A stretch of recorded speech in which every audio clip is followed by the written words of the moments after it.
على في كلامه المجيد والفرقان الحميد জবান খুলে সকলে পড়েন আউযু বিল্লাহি মিনাশ শাইতানির রাজিম বিসমিল্লাহির রহমানির রহিম তাবারাকাল্লাযী বিয়াদিহিল মুলক وهو على كل شيء قدير الذي خلق الموت والحياة ليبلوكم أيكم أحسن عملا وهو العزيز الغفور إن الله وملائكته يصلون على النبي يا أيها الذين آمنوا صلوا عليه وسلموا تسليما اللهم صل على محمد وعلى آل محمد كما صليت على إبراهيم وعلى آل إبراهيم إنك حميد مجيد اللهم بارك على محمد وعلى آل محمد كما باركت على إبراهيم وعلى آل إبراهيم إنك حميد مجيد চাঁদ সূরজার গ্রহ তারা আল্লাহ নামের পাগল পারা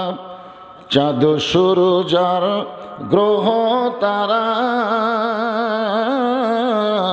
আল্লাহ নামের পাগল পারা আমার আল্লাহ নামের এতই দয়া আল্লাহ নামের এতই মায়া লুকিয়ে রাখছেন হে আল্লাহ জোরে লা ইলাহা ইল্লাল্লাহ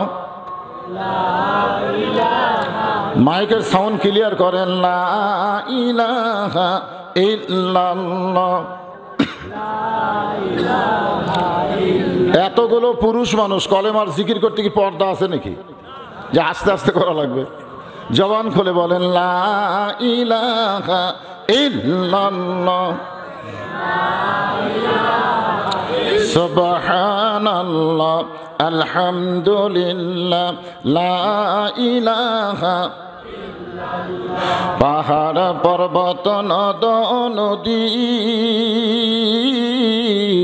এ নামে গাহে নিরবধি পাহাড় পর্বত নদ নদী এ নামে গাহে নিরবধি আমার আল্লাহ নামের এতই মধু আল্লাহ নামের এতই জাদু লুকিয়ে রাখছেন হে আল্লাহ জোরে লা ইলাহা ইল্লাল্লাহ লা ইলাহা ইল্লাল্লাহ মুহাম্মাদুর রাসূলুল্লাহ রাসূলের মহব্বতে জবান খুলে সকলে বলবো সাল্লাল্লাহু আলাইহি ওয়াসাল্লাম। ঐতিহ্যবাহী তাহিরপুর কলেজ জামে মসজিদ এর উন্নয়ন কল্পে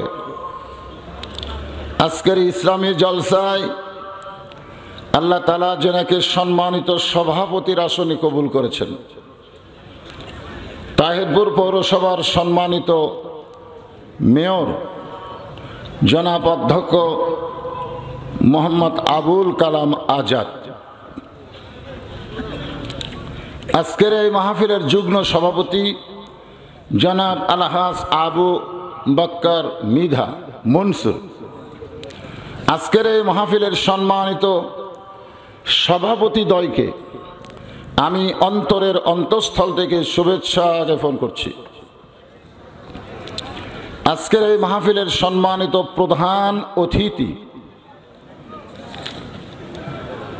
জননেতা আপনাদের সম্মানিত এমপি জনাব আলহাজ ইঞ্জিনিয়ার মোহাম্মদ এনামুল হক, আজকের এই মাহফিলের সম্মানিত বিশেষ অতিথির তালিকায় এত মানুষের নাম আর এত ছোট করে লেখা হয়েছে, হ্যাঁ আমি তো চশমা ছাড়া দেখতে পাবো না, আর এগুলো এত নাম বলাও যাবে না।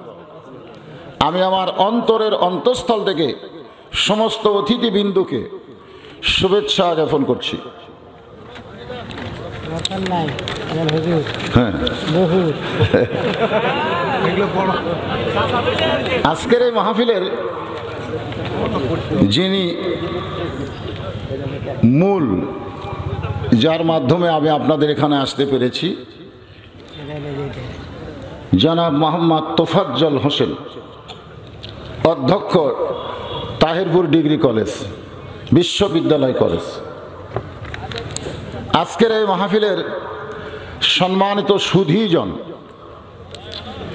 সম্মানিত ওলামায়ে কেরাম, আপনাদের মাঝে মাঝে যে সমস্ত আলেম ওলামা বসে আছেন, এই মঞ্চে অনেক আলেম ওলামা আছেন, আর যেনারা মাগরিবের নামাজের পর থেকে রাত 11টা পর্যন্ত কোরআন হাদিসের আলোকে অত্যন্ত গুরুত্বপূর্ণ আলোচনা করে আপনাদেরকে শোনালেন, আলেম সহ আজকের এই মাহফিলের বক্তাগণকে অন্তরের অন্তঃস্থল থেকে আমি শুভেচ্ছা জ্ঞাপন করছি। এই মুহূর্তে আমার সামনে আপনারা যারা বসে আছেন, আমি কি বলবো, জায়গা না পাওয়ার কারণে যারা দাঁড়িয়ে আছেন, এই কথা কি বলা যাবে? বাংলাদেশে জায়গা পায় না এমন কথা বলা যাবে না, কারণ গোটা পৃথিবীর মধ্যে সবচাইতে ঘনবসতি দেশ হলো বাংলাদেশ। মানে আয়তন অনুযায়ী এত কোটি মানুষ পৃথিবীর কোনো জায়গায় বসবাস করে না।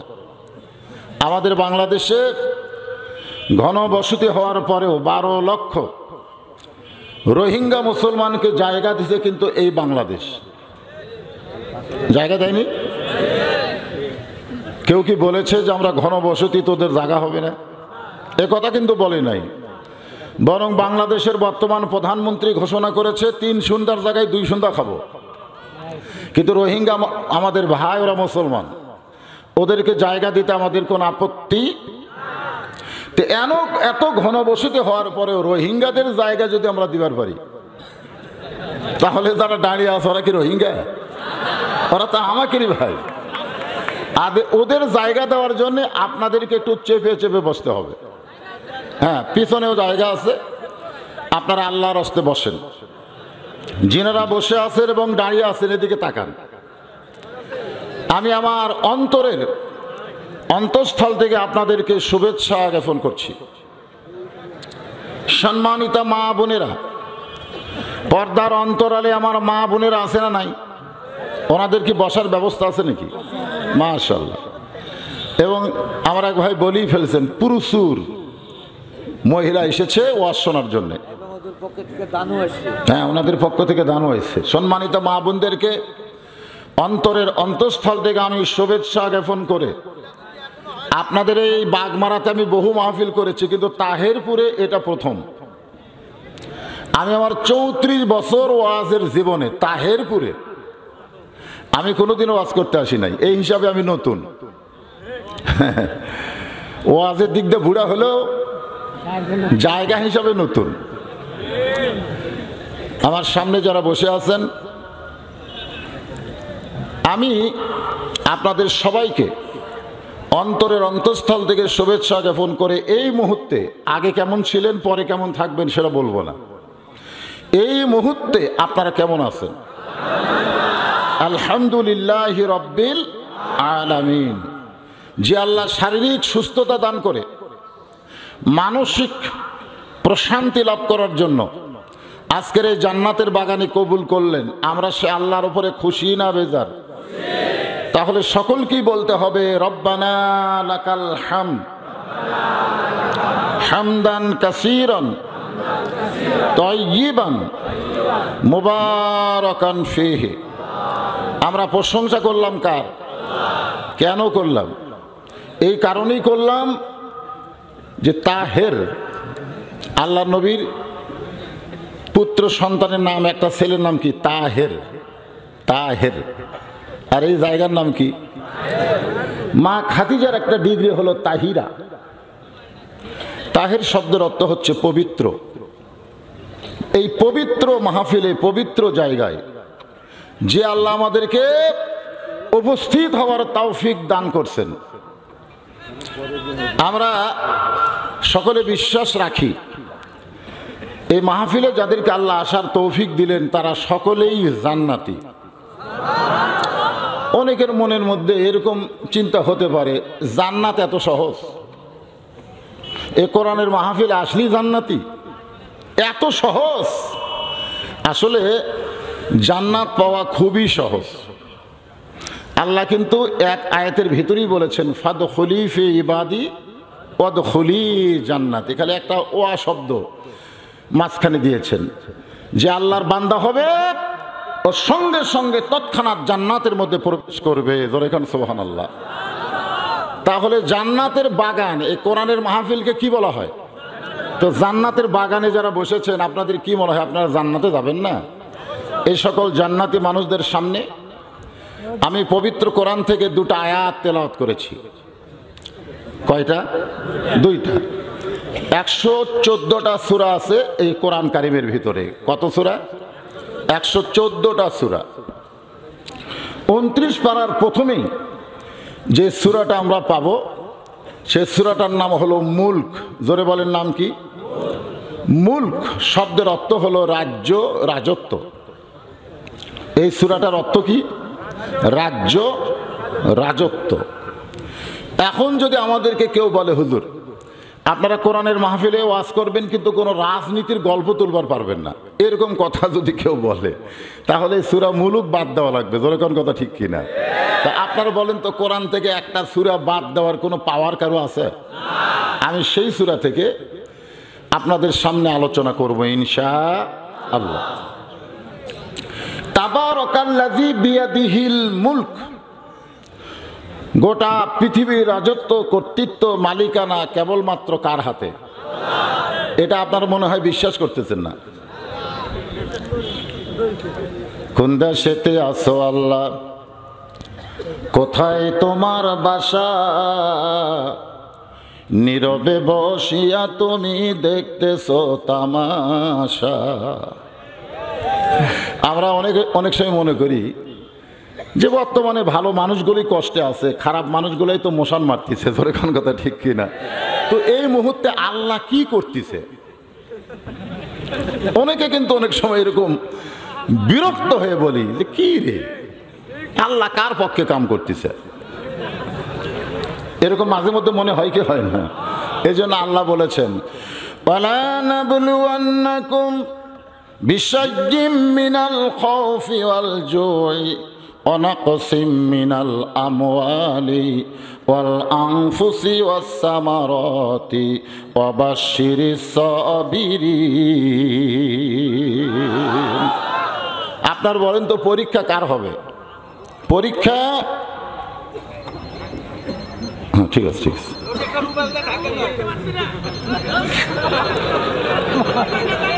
হ্যাঁ, কি দেখা যায় না?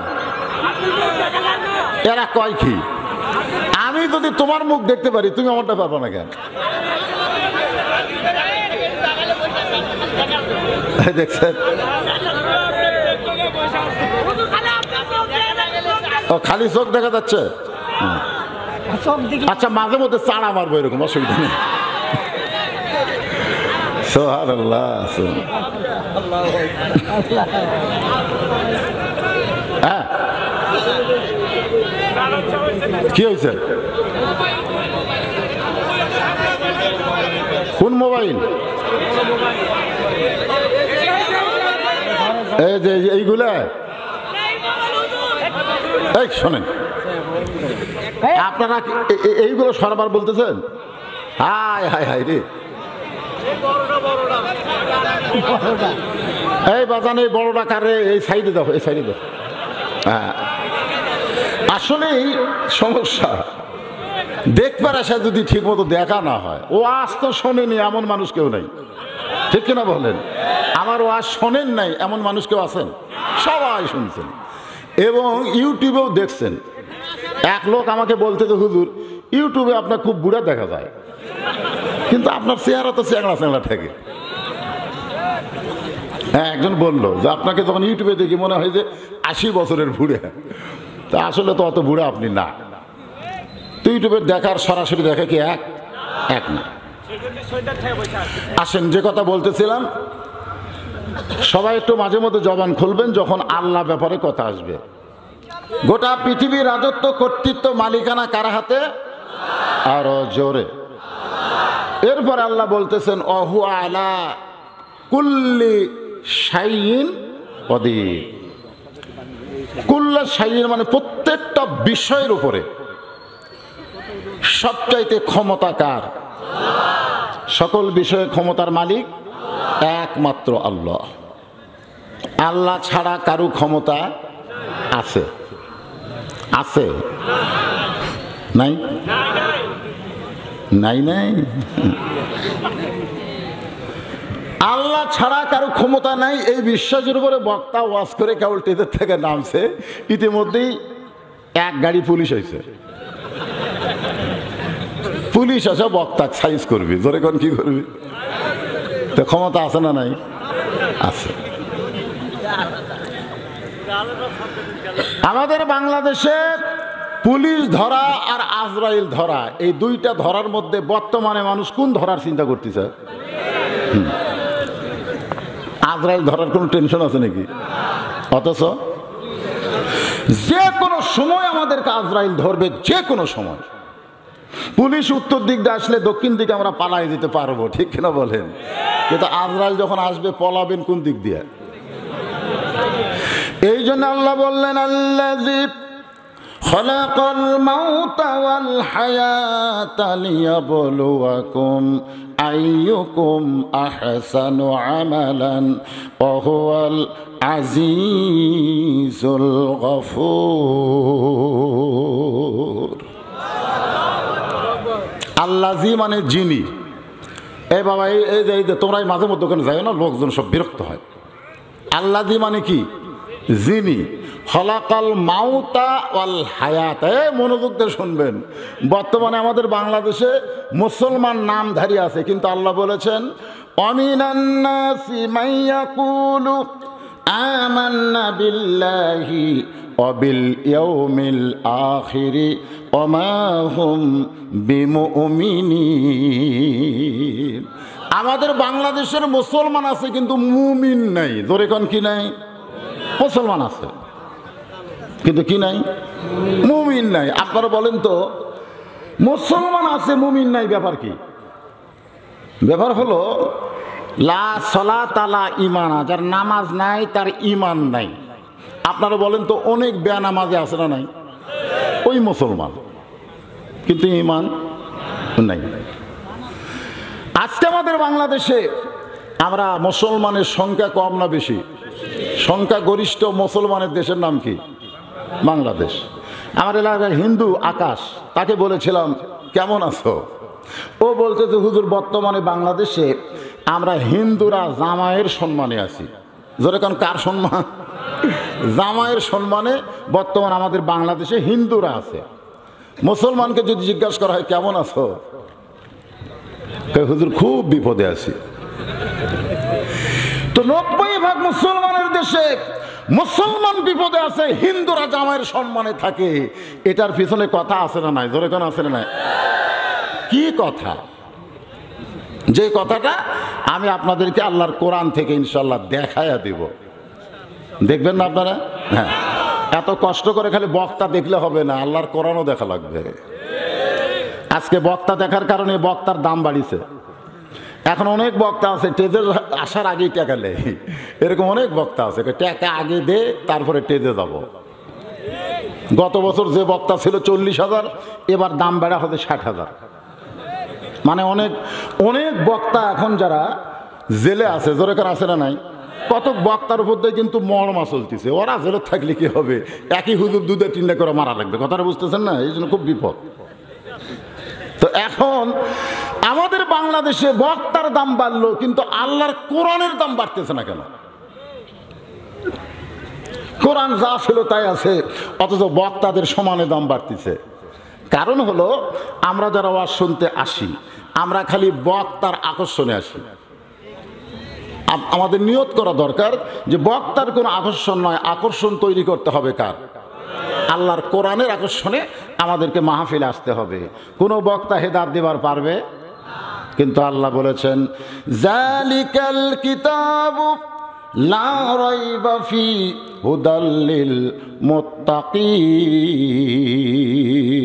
এই কিতাবের মধ্যে কোনো সন্দেহ, এই কিতাবটা মুত্তাকিদেরকে হেদায়েত দেয়। মুত্তাকি কারা? আমার সামনে যারা বসেছি আমরা সবাই মুত্তাকি নাকি? না সন্দেহ আছে নাকি? সন্দেহ আছে? মুত্তাকির 1 নম্বর বৈশিষ্ট্য হলো আল্লাযীনা ইউমিনুনা বিল গায়ব। অদৃশ্যের প্রতি বিশ্বাস স্থাপন করতে হবে।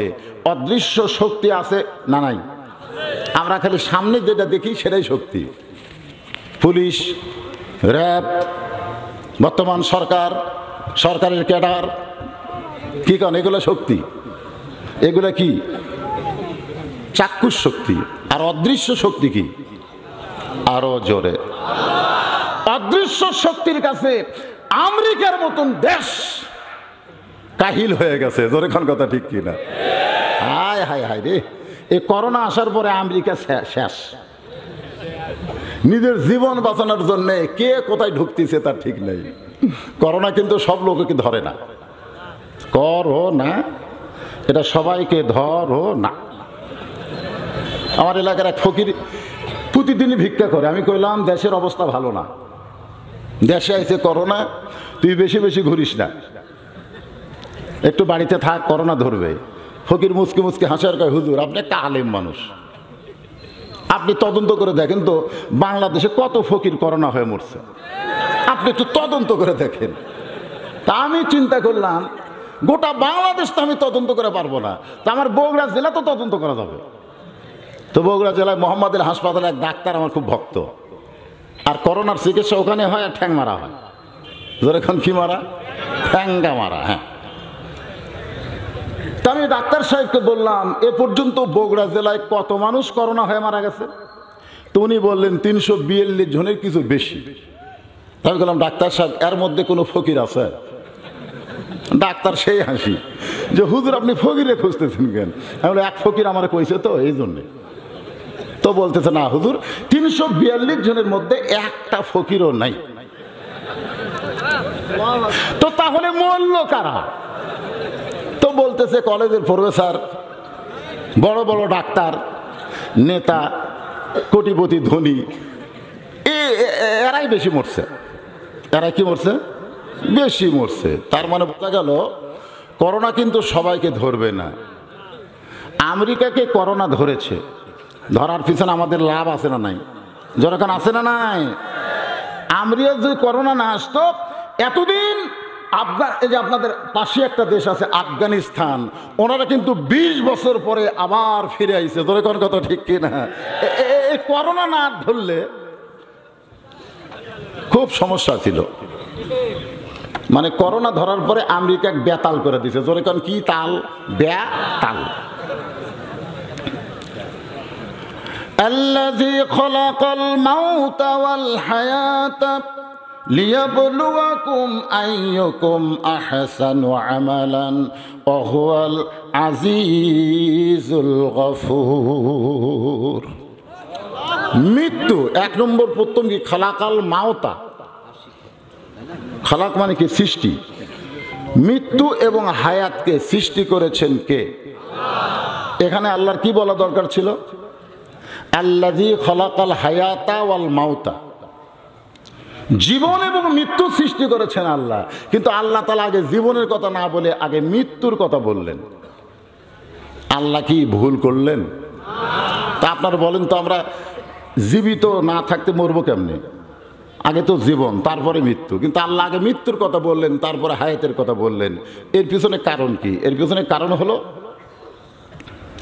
যে আমরা জীবনকে নিয়ে যত চিন্তা করব তার চাইতে বেশি টেনশন করা লাগবে মরা নিয়ে। ধরে কোন কি নিয়ে? তাহলে আমরা বাঁচবো বেশি দিন না মরবো যে কোনো দিন? কথা কয় না। আজকে আমাদের বাংলাদেশে যত অন্যায় হচ্ছে, এই অন্যায়ের পিছনে একটাই কারণ, যারা অন্যায় করতেছে তারা মৃত্যুকে ভুলে গেছে। কথা কয় না। আমাদের বাংলাদেশে অন্যায় কি কম হচ্ছে না বেশি হচ্ছে?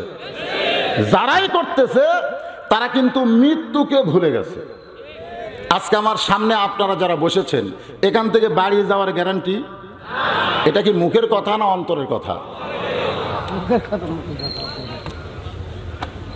কিন্তু যেদিন ডাক পড়িবে কবর মাঝে যাইতে, জোগাড় কিছু করছো বন্ধু তার মাঝে বিছাইতে।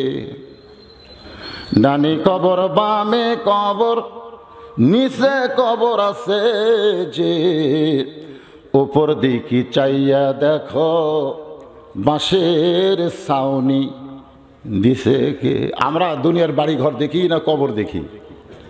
আমরা কবরের দিকে তাকাই না, তাকানোর টাইম নাই তো। অথচ মৃত্যুর পরে ওই কবরে আমাকে 50,000 বছর থাকতে হবে। যেই বাড়ি বিল্ডিং তৈরি করতেছি ওই বাড়িতে 50 বছর থাকার কোনো গ্যারান্টি। আর যে কবরে আমরা যাব, রাসূল বলেছেন সর্বশেষে যেই ব্যক্তিকে কবরে নেওয়া হবে ওই কবরের ঘরে থেকে 50,000 বছর থাকতে হবে। চিন্তা আছে কবরের অবস্থা কি? একবারও চিন্তা করেন না। দুনিয়ার বাড়ি ঘর একদিন হইয়া যাবে পর, যাইতে হবে অন্ধকার কবর। মিছিল করতেছে বদনা মার্কায় দিলে ভোট, শান্তি পাবে দেশের লোক। কি মার্কা? আপনাকে এলাকার বদনা নাই, এজন্য বদনা কইলাম। শান্তি যদি পাবার চাও বদনা মার্কায় ভোট দাও। আপনারা বলেন তো, যে কোনো মার্কা মানুষকে শান্তি দিবার পারবে? কতক্ষণ পারবে? আজকে এরকম মিছিল যারা করতেছে এরা ইমানদার না বেঈমান? বেঈমান না হলে একটা মার্কা কোনোদিন শান্তি দিবে এটা মুসলমান বলতে পারে না। লিয়াবলুয়াকুম, তোমাদের পরীক্ষা করা হবে। আইয়ুকুম আহসানু আমালা, সুন্দর আমলের পরীক্ষা হবে। আমাদের বাংলাদেশে নেক আমল আছে কিন্তু সুন্দর আমল নাই। সুন্দর আমল করতে গেলে সুন্দর একটা পরিবেশ লাগবে। সুন্দর একটা পরিবেশের দরকার আছে না নাই? আপনি একটা ভালো আমল করবেন, ভালো একটা পরিবেশের দরকার নাই। সব পরিবেশে সব জিনিস করা যাবে? যখন যাবে যাবেন। সুন্দর একটা পরিবেশ যদি তৈরি করতে চান, সুন্দর একটা সমাজ লাগবে। সুন্দর একটা সমাজ যদি আপনি তৈরি করতে চান তাহলে সুন্দর একটা রাষ্ট্র লাগবে। সুন্দর একটা রাষ্ট্র যদি আপনি বানাবার চান তাহলে সুন্দর একটা নিয়ম কানুন লাগবে। সবচাইতে সুন্দর নিয়ম হলো আল্লাহর কোরআন। তাকায় দেখেন, খালি হুজুরে করে দিয়াছে। হ্যাঁ, কোরআন শরীফ কাক দিয়াছে? হুজুরে দিয়াছে। 6 জন হলো চেয়ারম্যান আর 11 জন মেম্বার। আমি টেজে ওঠার পরে ওনারা এসে খুশখুশ করতেছে সভাপতির সাথে, এই আমরা একটু দোয়া নিব। তো হুজুরকে বলেন, হুজুর যেন আপাতত একটু মাইক ছেড়ে দেয়, আমরা এই 5 মিনিট 6 মিনিট করে 2 মিনিট করে কথা বলে একটু দোয়া চাবো, আর কিছুই না। চিন্তা করছেন, এখন ওনারা দোয়া নিবার আইছে। তা আমি কইলাম ভাই কোনো দোয়া লাগবে না, খালি আপনারা মাইকে উঠবেন, দোয়ায় কুনুত পড়বেন আর নামবেন। চেয়ারম্যান মেম্বারকে বললাম কোনো দোয়ায় কুনুত জানে না, ওরা হবে চেয়ারম্যান। হায় হায়, মাথা ঘোরে, আমার মাথা ঘোরে।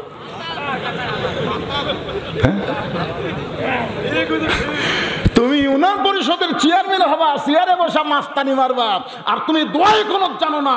তোমার মতন মানুষকে নেতৃত্ব আসনে বসান যায় না। জোরে কান কথা ঠিক। ওদেরকে দিয়ে কি পরিবেশ। আল্লাহ বললেন সুন্দর একটা নিয়ম কানুন, অনুনাজ্জিলু মিনাল কুরআনি মা হুয়া শিফাউ ওয়া রাহমাতুল লিল মুমিনিন। এই যে দেখতেছেন, আল্লাহ বলতেছে এই কোরআনকে আমি নাজিল করেছি মুমিনদের যাবতীয় রোগের ঔষধ হিসাবে, শেফা হিসাবে। যার একটা বাংলা স্লোগান হলো সব সমস্যার সমাধান দিতে পারে আল কোরআন। এটা কোনো রাজনীতির স্লোগান না, এটা হলো আল্লাহর কোরআনের স্লোগান। কিন্তু আমাদের বাংলাদেশে যারা রাজনীতি করে সব দলের লোকেরা কি এইগুলো স্লোগান দেয় না। আসলে দেওয়া দরকার। সব সমস্যার সমাধান যারা বলেননি তারা এবার চান্স নেন। সব সমস্যার সমাধান মাশাআল্লাহ। আপনারা যে কোরআনের ওয়াজ শুনবেন, সে কোরআনকে একটু স্লোগান দিয়ে সাইজ করা দরকার আছে না নাই? আপনারা কি ভাবতেছেন যদি স্লোগান না দেয় কোরআন মনে ঢাস করে পড়বি নাকি? না। এবছর বাংলাদেশে একটা নতুন জিনিস আমরা পাইছি, হনুমানের পায়ের ওপরে কোরআন। ঠিক কিনা বলেন?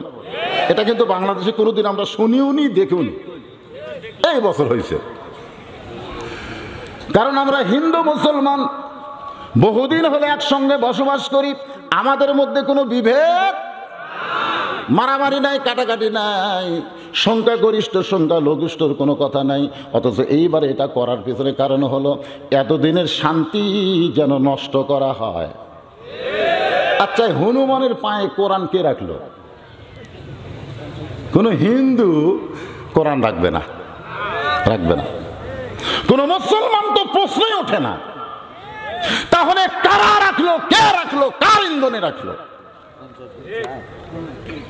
এটা বাংলার মুসলমান কিন্তু আসল খবর জানবেই না। এই মাইক আবার এরকম হলো কেন?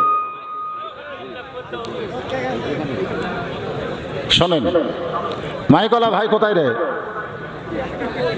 মাইকের সাউন্ড ক্লিয়ার রাখবা, যেরকম ছিল ওরকম রাখেন। আল্লাহ বললেন লিয়াবলুয়াকুম, খুব মনোযোগ দিবেন, লিয়াবলুয়াকুম আইয়ুকুম আহসানু আমালা। তোমাদেরকে সুন্দর আমল পরীক্ষা করা হবে। এই সুন্দর আমল করতে গেলে কি সুন্দর আমলটা কি? হ্যাঁ, আসে না? একটু মনোযোগ দিয়ে শোনেন। এই পৃথিবীর ভিতরে সবচাইতে খারাপ মানুষের নাম হলো হযরত ওমর, সবচাইতে।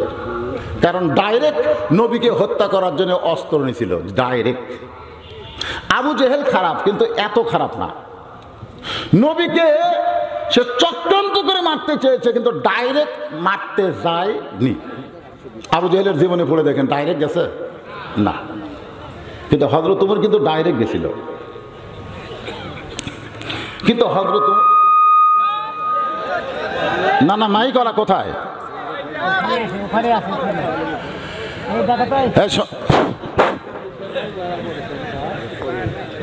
হ্যাঁ, বিসমিল্লাহ কয়ে হাত দাও বাবা। মাইকওয়ালা বিসমিল্লাহ কয়ে হাত দাও, আল্লাহর নামে হাত দাও। সমস্যা হলো এরা নামাজ পড়ে না। এরা কোরআনের মাহফিলে আসে কিন্তু নামাজি না।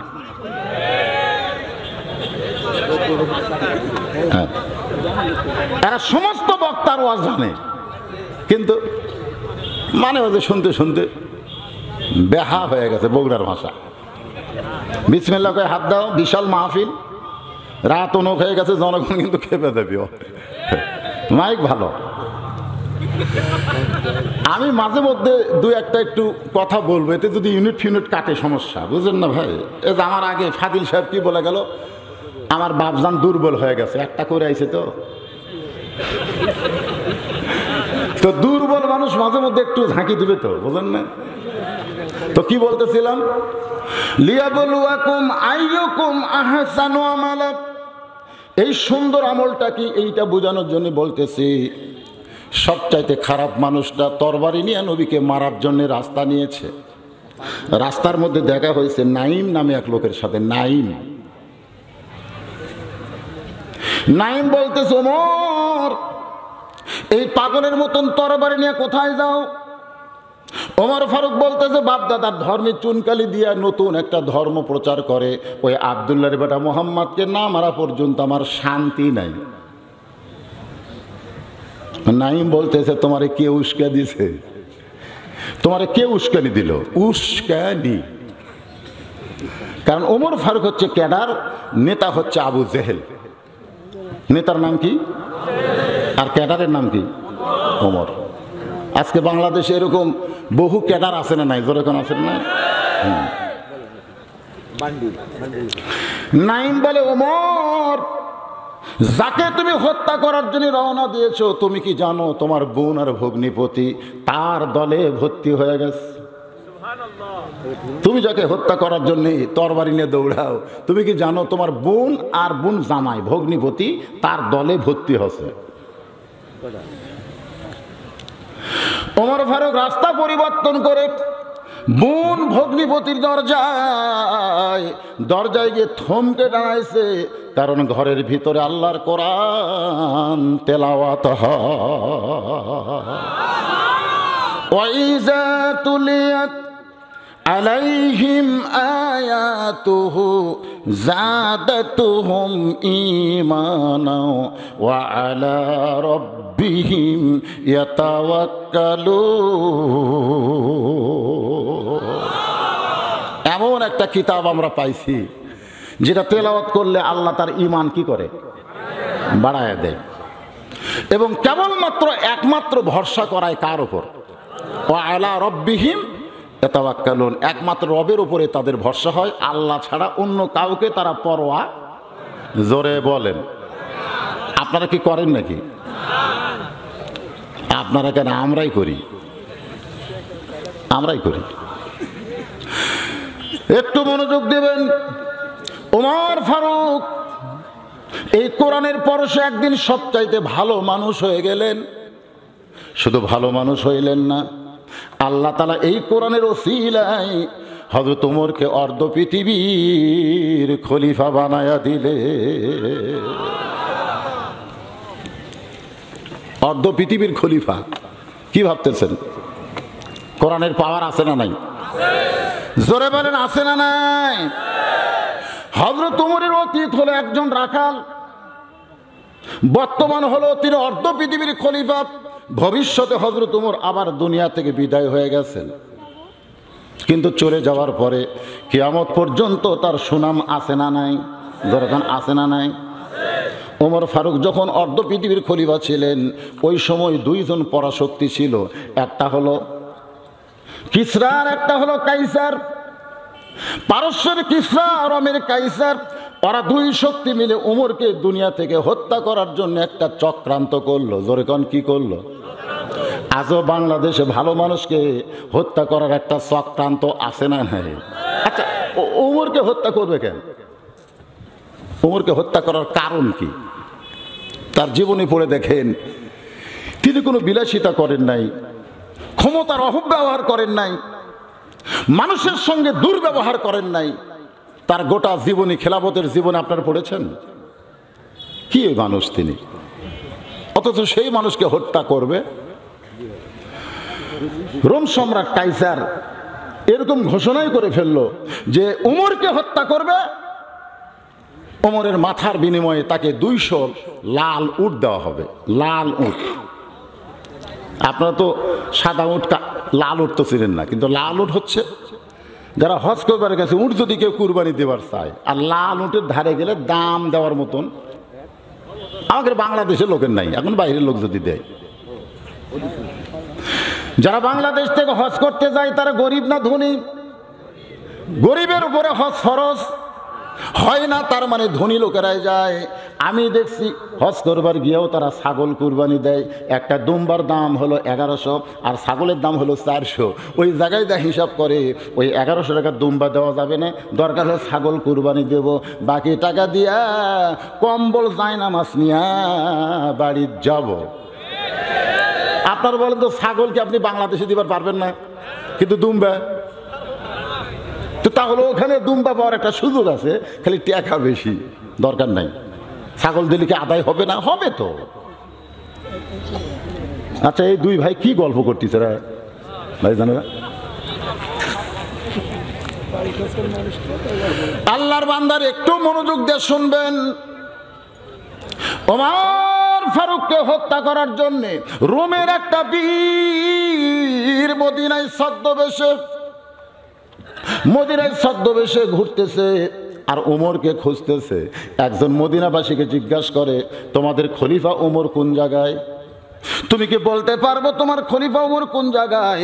লোকটা বলতেছে, আমার কি ঠেকা পড়ছে, আমি ওমরকে খুঁজি না, বরং ওমরকে যদি পাও তাহলে জিজ্ঞাসা করবা আমি কোন জায়গায়। সোনালা বলেন না, মদিনার লোকটা রোমের বীরকে বলতেছে, আমার কি ঠেকা, ওমর কোন জায়গায়? ঠেকা আমার না, ওমরের ঠেকা, আমি কোন জায়গায়। সোনাল্লাহ খবর না? তার মানে কি, সাধারণ লোকেরা নেতা খুঁজবে না, আমি উমর কোন জায়গায় বলতে পারবো না, তবে আমি কোন জায়গায় হযরত উমর বলতে পারবে। রোমের বীর মনে মনে কয়, এরা মনে হয় পাগল। কিছু দূর যাওয়ার পরে আর একজনকে জিজ্ঞাসা করে, তোমাদের প্রেসিডেন্টের প্রসাদ মানে কি? তোমাদের প্রেসিডেন্টের বালাখানা বাড়ি কোন জায়গায়? সঙ্গে সঙ্গে মদিনার লোক বলতেছে, মিয়া আমার মনে হয় তুমি মদিনায় নতুন আইছো। সুবহানাল্লাহ কোন? আমাদের কোনো প্রেসিডেন্ট নাই, তবে আমাদের একজন খলিফা আছে,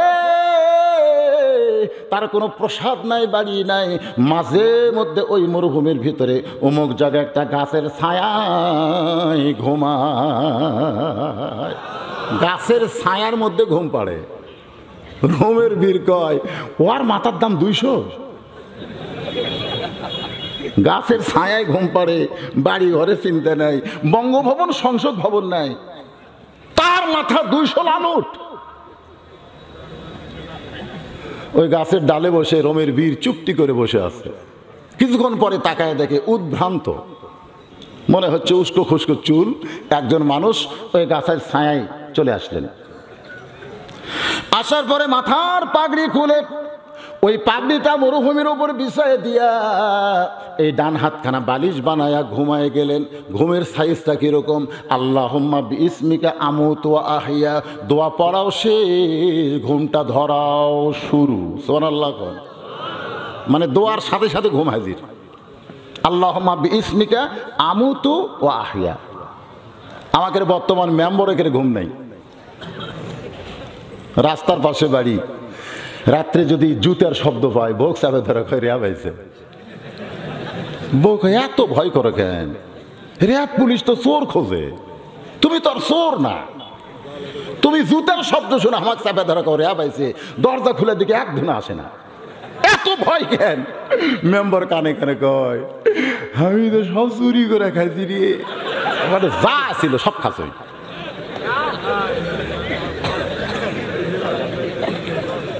ঘুম ধরে? ঘুমের বড়ি খাইলো নেতারে ঘুম ধরে না। আর অর্ধ পৃথিবীর খলিফা দোয়া পড়াও শেষ, ঘুমটা ধরাও শুরু। কোনো টেনশন আছে নাকি? কোনো টেনশন? ঘুম ধরছে, কারণ দিনের বেলা ওমর ফারুক ভালো ঘুমায়, রাত্রিতে ঘুম নাই। ওমর ফারুকের জীবনে পড়ে দেখেন, ওনার রাত্রেবেলা ঘুম নাই। উনি রাত্রে ছদ্মবেশে মদিনার অলি গলি ঘুরে মানুষের দুঃখ কষ্ট দেখতেন। সুবহানাল্লাহ বলেন। কিন্তু দিনের বেলা ওই কাজাটা আদায় করে, রাতের ঘুম দিনে করে। রোমের বীর এক টানে তরবারি বের করে তরবারির ধার পরীক্ষা করতেছে। এই ঘুমন্ত মানুষের মাথা কাইটা 200 লালুট পাবো এই মনে করে তরবারি বের করে যখন ওমর ফারুকের দিকে তাকায়, উমর ঘুম পাড়তেছে, কিন্তু উমরের দেহ ছায়া দিয়া বিশাল একটা বাঘ দাঁড়ায় আছে। বিশাল একটা বাঘ উমর ফারুকের দেহ আবৃত করে দাঁড়ায় আছে। বাঘটা এভাবে মাথা বেঁকা করছে,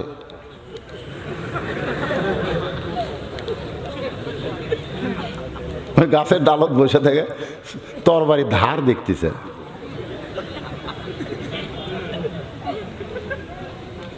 কি বাঘ বলবো, আমাদের বাংলাদেশের যারা ক্রিকেট খেলবার গেছিল এরা হলো রয়্যাল বেঙ্গল টাইগার। আমাদের বগুড়াতে একটা আছে মুশফিকুর রহিম। এইবার টাইগার গুলা সব শিয়াল হয়ে ফেরত যাচ্ছে। ধরে কোন কথা ঠিক, আমার এলাকার ছেলেরা যে কয়টা ব্যাট আছিল ক্রিকেট খেলা সব ভাঙ্গিছে, এগুলো ভাঙ্গিস খেল মানে এতই খেপা খেপছে ভাই, এরা বাঘ হয়ে যায় বিড়াল হয়ে ফেরত যাচ্ছে। ধরে কোন কথা ঠিক কিনা? আমি চিন্তা করি বর্তমান সরকার এদের পিছনে যা টাকা খরচ করছে বাবা,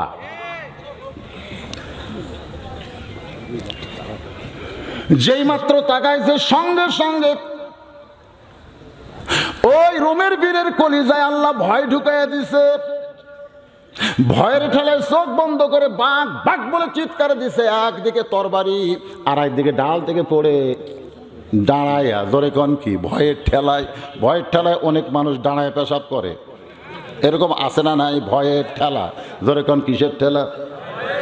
একে তো জবান দিয়ে বলতে বাঘ বাঘ বাঘ, আর দাঁড়ায় চচ্চর করে যখন সরে উমর ফারুকের ঘুমটা ভাঙ্গে যায়, তাকায় দেখে বাঘ তো কিছুই নাই। ওই লোকটা চোখ বন্ধ করে গেলে বাঘ বাঘ বাঘ। উমর ফারুক পাগলা কোত্থেকে আইছে, বাঘ বাঘ করে চিৎকার দেয় আর দাঁড়ায় পেশাব করে। উমর ফারুক হুঙ্কার দিয়ে বলেন, এই পাগল, আমার মনে হয় তুমি মদিনার মানুষ না। মদিনার মানুষ কোনোদিন দাঁড়ায় পেশাব করে? আমার মনে হয় তোমরা বাংলাদেশের মুসলমান নও, কারণ মুসলমানের যুবকেরা কোনোদিন দাঁড়ায় পেশাব করে। আমাদের ছেলেরা দাঁড়ায় করে না, বসে করে।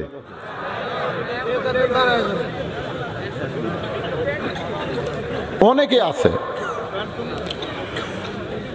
আছে ওই আমেরিকা রাশিয়াকে গ্রহণ করে, এখনকার কিছু নায়কদেরকে গ্রহণ করে তারা এমন ফুল প্যান্ট পরে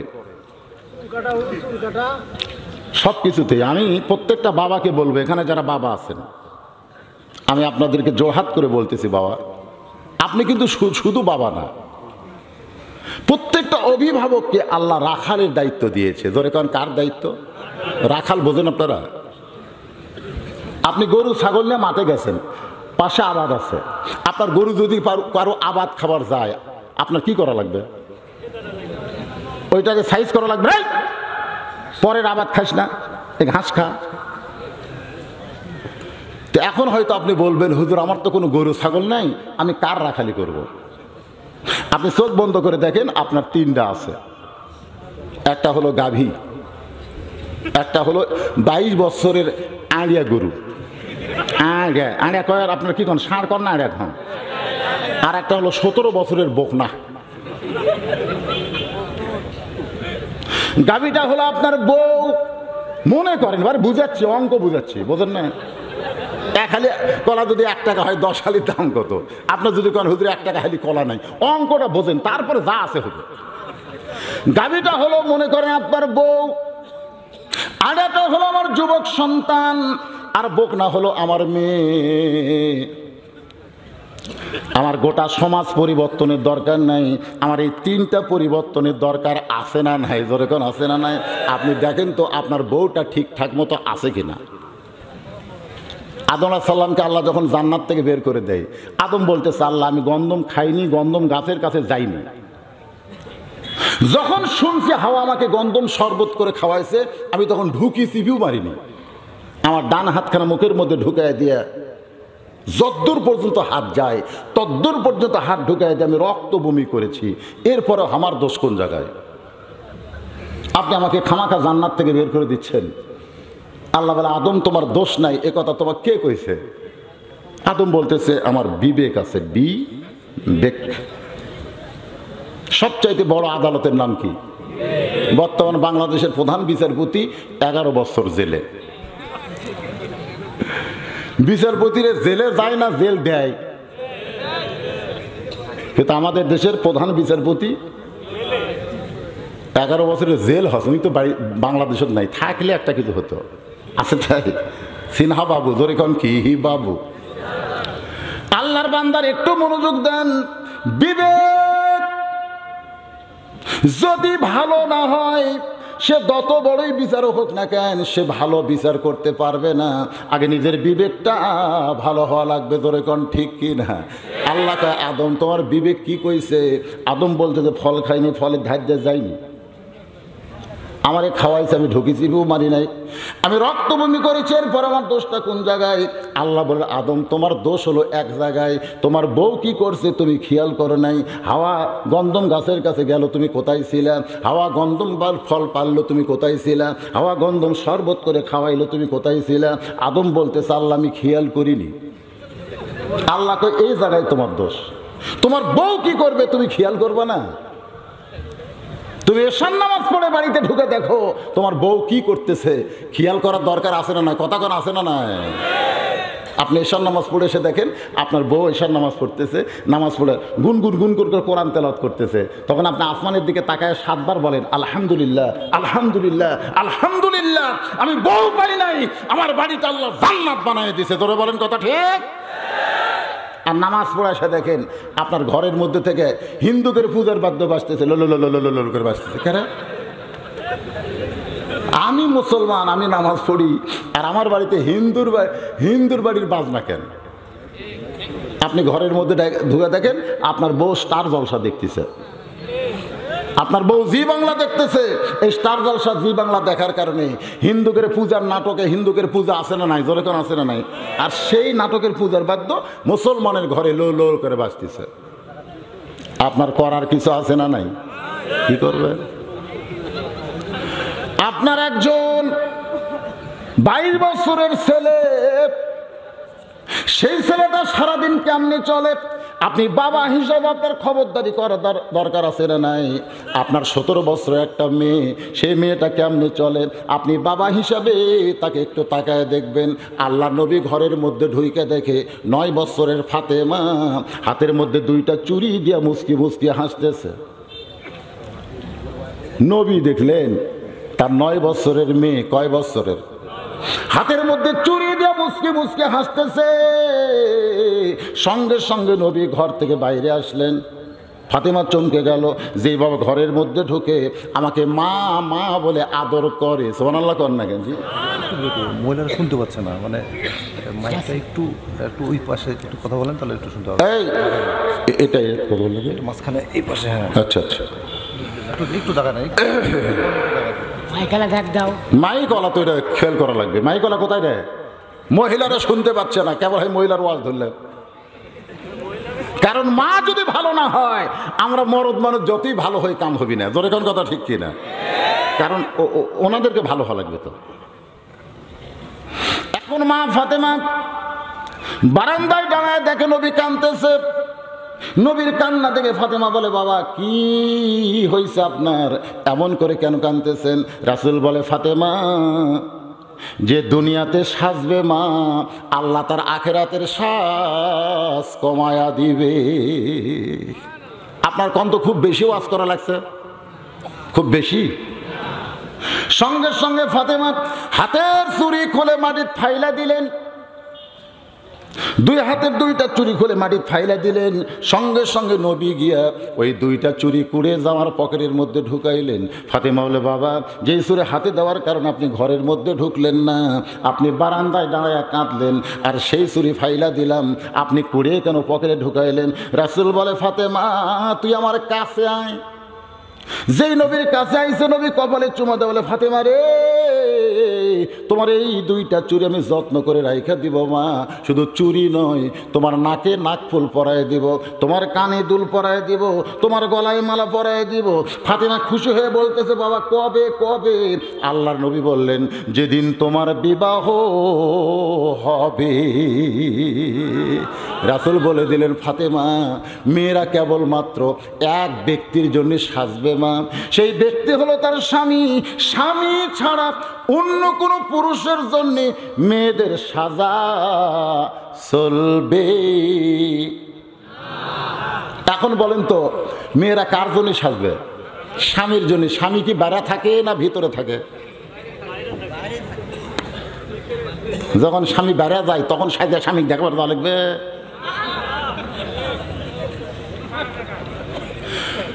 মেয়েরা কেবলমাত্র স্বামীকে তাদের চেহারা দেখানোর জন্যে ঘরের ভিতরে সুন্দর সাইজা গুইজা বসা থাকবে, সুবহানাল্লাহ।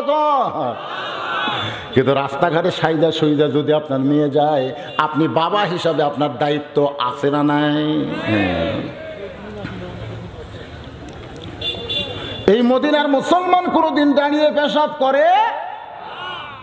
এই পাগল চোখ খুল, বাঘ কোথায়? কোথায় বাঘ?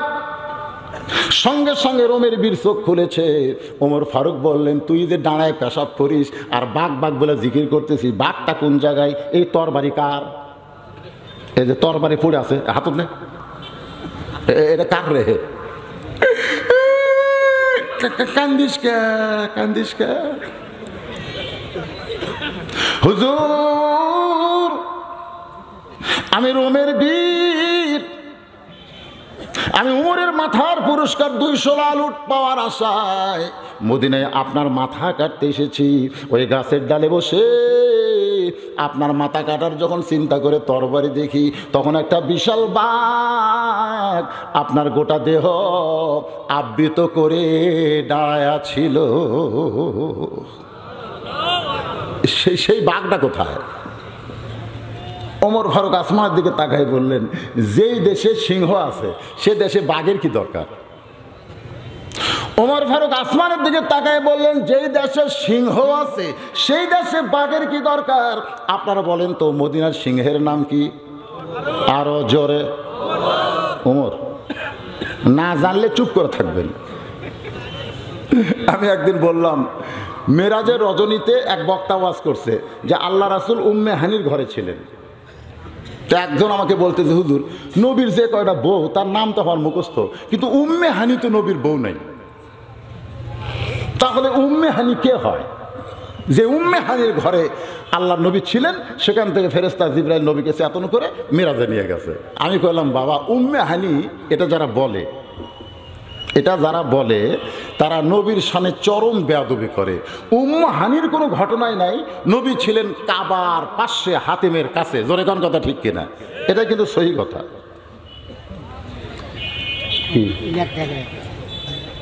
ঠিকই তো আছে। আপনারা যারা বসে আছেন, আপনারা কি আমার কথা ঠিক মতো শুনতে পাচ্ছেন? আলহামদুলিল্লাহ ভাই। এই রাত 12টার পর, এখন রাত 12টা পার হয়ে গেছে। না আমি তো বলিনি ওয়াজ শেষ, তা বলতেছি না। না ওয়াজকে আমি শেষ করেছি তাই। এই মদিনার সিংহর নাম হলো হযরত আলী। ধরে বলেন নাম কি? নাম শুনছেন? আসাদুল্লাহিল গালিব। তিহিমা প্রান্তরে নবী যখন সাহাবীদের নিয়ে ওয়াজ করতেছে, তাবারাকাল্লাযী বিয়াদিহিল মুলক ওয়া হুয়া আলা কুল্লি শাইইন কদির আল্লাযী খলাকাল মাউতা ওয়াল হায়াত, এই আয়াতকে নিয়েই কিন্তু কথা হচ্ছে। নবীর চোখ দিয়ে দরদর করে পানি পড়তেছে আর নবী ওয়াজ করতেছে। সাহাবীরা বললেন, ইয়া রাসূলুল্লাহ আপনি এত সুন্দর ওয়াজ করেন, হুজুর আপনি কাঁদেন কেন? আল্লাহ রাসূল বললেন, এই মুহূর্তে আমার কাছে খবর আসলো, যে খবর তোমাদের কাছে আসে না, খবর আসে আগে কার কাছে? নবীর কাছে। এই মুহূর্তে আমার কাছে খবর আসলো যে মক্কার সবচাইতে বড় বীর, যার নাম হলো আমর। জোরে কার নাম কি? আমর। উমর না, আমর।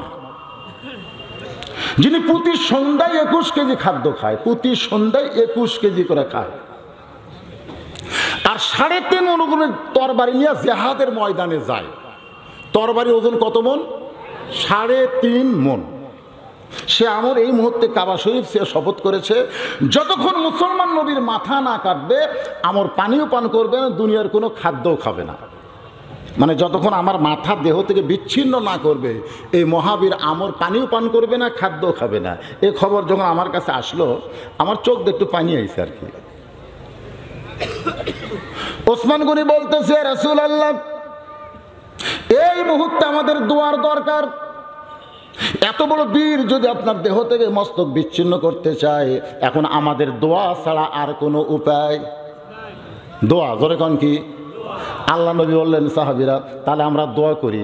এই বলে নবী যখন দোয়ার প্রস্তুতি নিচ্ছেন, এমন সময় আল্লাহ তাআলা জিবরাইলকে পাঠিয়ে দিয়েছেন। আল্লাহর কোরআন নিয়ে ও জিবরাইল নবীর কাছে গিয়ে বলো, ইয়া আইয়ুহান নাবিয়্যু হারজিল মুমিনিনা আলাল কিতাল। ওগো নবী, সারা জীবন দোয়া দিয়া অন্যায় পরিষ্কার করলে হবে না। যে হাত দিয়ে দোয়া করবেন, ওই হাত দিয়া মাঝে মধ্যে অস্ত্র ধরা লাগবে। সুবহানাল্লাহ কন না কে? আমাদের মধ্যে একদল লোক আছে, কিছু হলি আল্লাহুম্মা আমিন, কিছু হলি আল্লাহুম্মা আমিন। সব কিছুতে দোয়া দিয়ে কাম হবে? বর্তমান বাংলাদেশে যেই পরিবেশ চলতেছে, এই পরিবেশে দোয়া দিয়ে কাম হবে না। ওয়াজ করে যখন আমার গেটে আমাকে নামায় দিছে, ড্রাইভার তো গাড়ি রাখার জায়গা গাড়ি নিয়ে যাচ্ছে, আমি গেট খুলে 4-5টা কুত্তে আমার খাম খাম করে ধরছে। এমনি তো পাঞ্জাবি কালো, ওরা খুশি হয়ে গেছে, খাম খাম করে আমার ধরছে। আমি সমানে দোয়া পড়ি, কুত্তে লড়ে না। ইন্নাহুম ইয়াকিদুনা কাইদাও ওয়া আকিদু কাইদা, কুত্তা লড়ে না। আমার বিবেক বলতেছে এই সময় তোর হাতে যদি একটা লাঠি থাকতো, দোয়া লাগতো না। জোরে কোন কথা ঠিক কিনা? এক কুত্তার পাশায় একটা বাড়ি মারলে বাকি 4টে দৌড় মারতো। জোরে কোন কথা ঠিক কিনা? আমি সেই দিন থেকে দোয়ার সাথে একটা করে লাঠি গাড়ির মধ্যে রেখে দিছি। আমি দেখলাম যখন কুত্তা খাম খাম করবে তখন দোয়া দিয়ে কাম হবে। কথা কন না কা? আল্লাহ কোরআন নাজিল করেছে নবীর কাছে, আমাদের নবীর কাছে, ইয়া আইয়ুহান নাবিয়্যু হারজিল মুমিনিনা আলাল কিতাল। হে রাসূল, শুধু দোয়া করলে হবে না, বাতিলের বিরুদ্ধে লড়াই করা শিখতে হবে। এই মুহূর্তে মক্কা যদি মদিনাকে আক্রমণ করে, আপনি দোয়া দিয়ে দরুদ দিয়ে এই মদিনা রক্ষা করতে পারবেন না। ওই মক্কার কাফেরদের বিরুদ্ধে অস্ত্র ধরা লাগবে। এই কথা কার? আরো জোরে জোরসে বলুন। এই মুহূর্তে ভারত যদি বাংলাদেশকে আক্রমণ করে, যদি বলেন ভারত আক্রমণ করে, কোনোদিনও করবে না, কারণ স্বাধীনতার সময় ওরা আমার সহযোগিতা করছে। ধরে কোন কথা ঠিক কিনা? সেদিন এক নেতা বলতেছে ভারত যদি সহযোগিতা না করতো আমরা বাংলাদেশ স্বাধীন পেতাম না। একজন মুসলমান কোনোদিন বলতে পারে না যে ভারতের সহযোগিতায় বাংলাদেশ স্বাধীন হয়েছে। মুসলমান বলতে হবে আল্লাহ যদি সাহায্য না করতো আমাদের দেশ কোনোদিন স্বাধীন হতো না। জোরে কোন কথা ঠিক কিনা? ইজা জা আনাসরুল্লাহি ওয়াল ফাতহু ওয়া রাআইতান নাসা ইয়াদখুলুনা ফি দীনিল্লাহি আফওয়াজা ফাসাব্বিহ বিহামদি রাব্বিকা ওয়াস্তাগফিরু ইন্নাহু কানা তাওয়াবা। আল্লাহু আকবার। সূরা নসর আপনাদের সামনে তেলাওয়াত করলাম। আল্লাহ নবী বললেন সাহাবীরা, ওই মহাবীর আমর আমার দেহ থেকে মস্তক বিচ্ছিন্ন করার জন্য রওনা দিয়েছে কাবা শরীফ স্পর্শ করে। তোমাদের মধ্যে এমন কেউ কে আছো ওই মহাবীর আমরের সামনে দাঁড়াতে পারবে? প্রত্যেকটা সাহাবী মাথা নিচু করে চিন্তা করে, প্রতি সন্ধ্যায় 21 কেজি খাদ্য খায়, জেহাদের ময়দানে 3.5 ওজনের তরবারি নিয়ে যায়, অত বড় বীরের সামনে কে দাঁড়াবে? সবাই যখন চিন্তা করতেছে, এমন সময় 13 বছরের একটা কিশোর পিছন দিক থেকে দাঁড়িয়ে বলে, লব্বাইকে রাসূলুল্লাহ, আমি আলী ওই আমরের সামনে দাঁড়াবার চাই। পিছন দিকে, সামনে তো চান্স হয়নি, ছোট মানুষ যে পিছন থেকে দাঁড়িয়ে বলে, লব্বাইকে রাসূলুল্লাহ, আমি আলী ওই আমরের সামনে দাঁড়াবার চাই। রাসূল বলেন, এজলেস, বস। বুঝিস না খালি এখনকার ছেলেরা যেভাবে বাতিলের বিরুদ্ধে লড়াই করতে চায়, একটা মুরব্বী কিন্তু সেইভাবে রাস্তায় আসে না। ধরে কোন কথা ঠিক কিনা? বরং ছেলেরা বের হওয়ার চাইলে মুরব্বীরা নিষেধ করে, দরকার নাই। আল্লাহ রাসূল তো মুরব্বী হযরত আলী, এজলেস, বসো। এই সাহাবী, তোমাদের মধ্যে কেউ কে আছো ওই মহাবীর আমর আমি নবীর কাছে আসার আগে আমরের সামনে দাঁড়াবা। সঙ্গে সঙ্গে হযরত আলী দাঁড়ায় বলে, লব্বাইক ইয়া রাসূলুল্লাহ, আমি আলী আমরের সামনে দাঁড়াবার চাই। রাসূল বলেন, আয়। কাছে ডাক দেয়, কানে কানে বলতেছে, আলী রে, আলী, তোমার বাবা আবু তালেব যখন দুনিয়া থেকে বিদায় নিছে, ওই সময় আমাকে ডাক দিয়ে বলেছে, বাবা, শিশুকালে তুমি তোমার মা হারাইছো, জন্মের আগেই তোমার বাবা দুনিয়া থেকে বিদায় নিয়ে গেছে। আমি চাচা আবু তালেব তোমার লালন পালন করেছি। আমি এখন মরে যাচ্ছি, আমার দুইটা সন্তান তোমার হাতে দিয়ে গেলাম, একটা হলো আলী আর একটা হলো আবু জাফর। এই দুইটা সন্তানকে তুমি বাবার দয়া দিয়ে লালন পালন করবে। নবী কান্দের বেলা, আলী রে, আমি তোমাকে সন্তানের মতন ভালোবাসি, অত বড় বীরের সামনে তুমি কেমনে যাবার চাও? আলী বলতেছে, রাসূলুল্লাহ, আপনি আমাকে সন্তানের মতন ভালোবাসেন, আমার জীবনের চাইতেও আপনাকে বেশি ভালোবাসি। আপনি আমাকে সন্তানের মতন ভালোবাসেন, আর আমি আলী আমার জীবনের চাইতে আপনাকে বেশি ভালোবাসি। একটা কাফের এসে আপনার দেহ থেকে মস্তক বিচ্ছিন্ন করবে, আর আমি আলী শুনে খেলে আফসোস করব, নবী হত্যা করলো। এইটা আমি শুনতে চাই না। আপনাকে হত্যা করার আগে আমি আলীকে হত্যা করা লাগবে। জোরে কান সুবহানাল্লাহ। হুজুর, আপনি অনুমতি দেন, আমি আমরের সামনে দাঁড়াবার চাই। আল্লাহ রাসূল বলে, ওসমান। ওসমান বলে, লব্বাইক ইয়া রাসূলুল্লাহ, তোমার বাড়িতে কোনো তরবারি আছে? তরবারি? ওসমান গনি বললেন, হুজুর, আমি কি জঙ্গি নাকি? এটা বর্তমানে প্রেক্ষাপটে বলতেছি। আজকে আমাদের প্রত্যেকটা বাড়ি বাড়ি তরবারি আছে না নাই? এ কথা কন না কেন? সে তরবারি দিয়ে কি করেন? মুরগি জব করি, বছর অন্তর কুরবানি আছে না নাই? হ্যাঁ, ঢাকা মোহাম্মদপুর এক মাদ্রাসা, ওখানকার নিয়ম হলো কুরবানির দিনে ঢাকার লোকেরা কিন্তু আপনার ওই কুরবানির দোয়াও জানে না, ওদের ছুরি টুরি এই কাটমাট কিছুই নেই। তো এই মাদ্রাসার ছেলেরা কি করে, যায় গরু জব করে, জব করার পরে ওনারা গোস্ত বাটায় দেয়, ওর চামড়াটা ফিরে দেয়, তার সাথে কিছু টাকাও দেয়। তো দাওরা ক্লাসের মেসকা ক্লাসের বড় ছেলেরা ওরা 100টা ছুরি ঈদের কয়েকদিন আগে এসে মাদ্রাসায় ধার দিচ্ছে। ছুরিগুলো ধার দেওয়া দেখে একজন চামচা থানাত খবর দিচ্ছে, যমুক মাদ্রাসায় কিছু জঙ্গি আছে, ছুরি ধার দিচ্ছে। পুলিশেরা গোটা মাদ্রাসা ঘেরাও করছে। ঘেরাও করে ওই আপনার ওই মাদ্রাসার মুহতামিমকে ডাক দেয়, বলে, এটা তো জঙ্গি রাস্তা না? বলে, না, নাউজুবিল্লাহ, নাউজুবিল্লাহ। নাউজুবিল্লাহ করে হবে মিয়া? মাদ্রাসার তল্লাশি করবো। তল্লাশি করে গিয়ে দেখে এক খাটের তলি 100টা, মানে সব কয়টায় এক জায়গায় জমা করে রাখছে।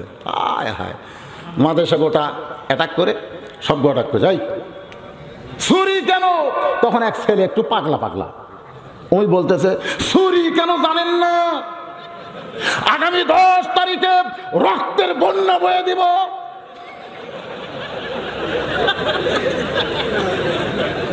মানে 10ই জেল হজ কি বয়ে দিবি?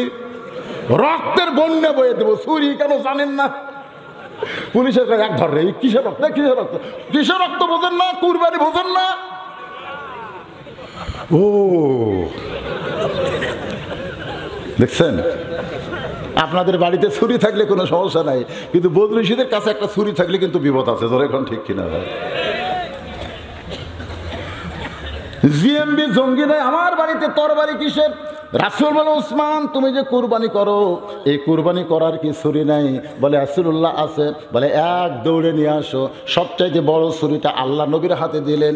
নবী তাকায় দেখে ছুরিটার মাপ হলো 27 ইঞ্চি। ধরে কোন কয় ইঞ্চি? 18 ইঞ্চি এক হাত, তার চেয়ে একটু বেশি, 27 ইঞ্চি, 1.5 হাত, মানে সেই রকম মুঠ জব করা ছুরি, বোঝেন না একটু? আল্লাহ নবী বলেন, আলী, এই ছুরিটা তোমার হাতে দিলাম, আমরের সামনে যখন দাঁড়াবার চাও তখন খালি হাতে দাঁড়ালে চলবে না, অস্ত্রের বিরুদ্ধে অস্ত্রই লাগবে। জোরে বলেন কথা ঠিক কিনা? আমরের তরবারি 3.5 মণ। জোরে কোন কয় মণ?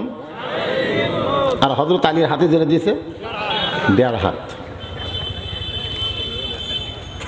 আল্লাহ নবী ইচ্ছা করলে আলীর হাতে একটা তসবিহ দিবার পারতেন, জায়নামাজ দিবার পারতেন, পাগড়ি দিবার পারতেন, কিন্তু তসবিহ টুপি জায়নামাজ না দিয়া 27 ইঞ্চি একটা ছুরি দিয়ে বুঝাইলেন, মা আহাদান ইয়াদখুলুল জান্নাতা ইহুব্বা ইয়ারজি ইলাদ দুনিয়া ফায়ুক্তাল আশারা মাররাতান লিমা ইয়ারা মিনাল কারামাতি রাওয়াহুল বুখারী কিতাবুল মাগাজি। ধরে কোন সুবহানাল্লাহ।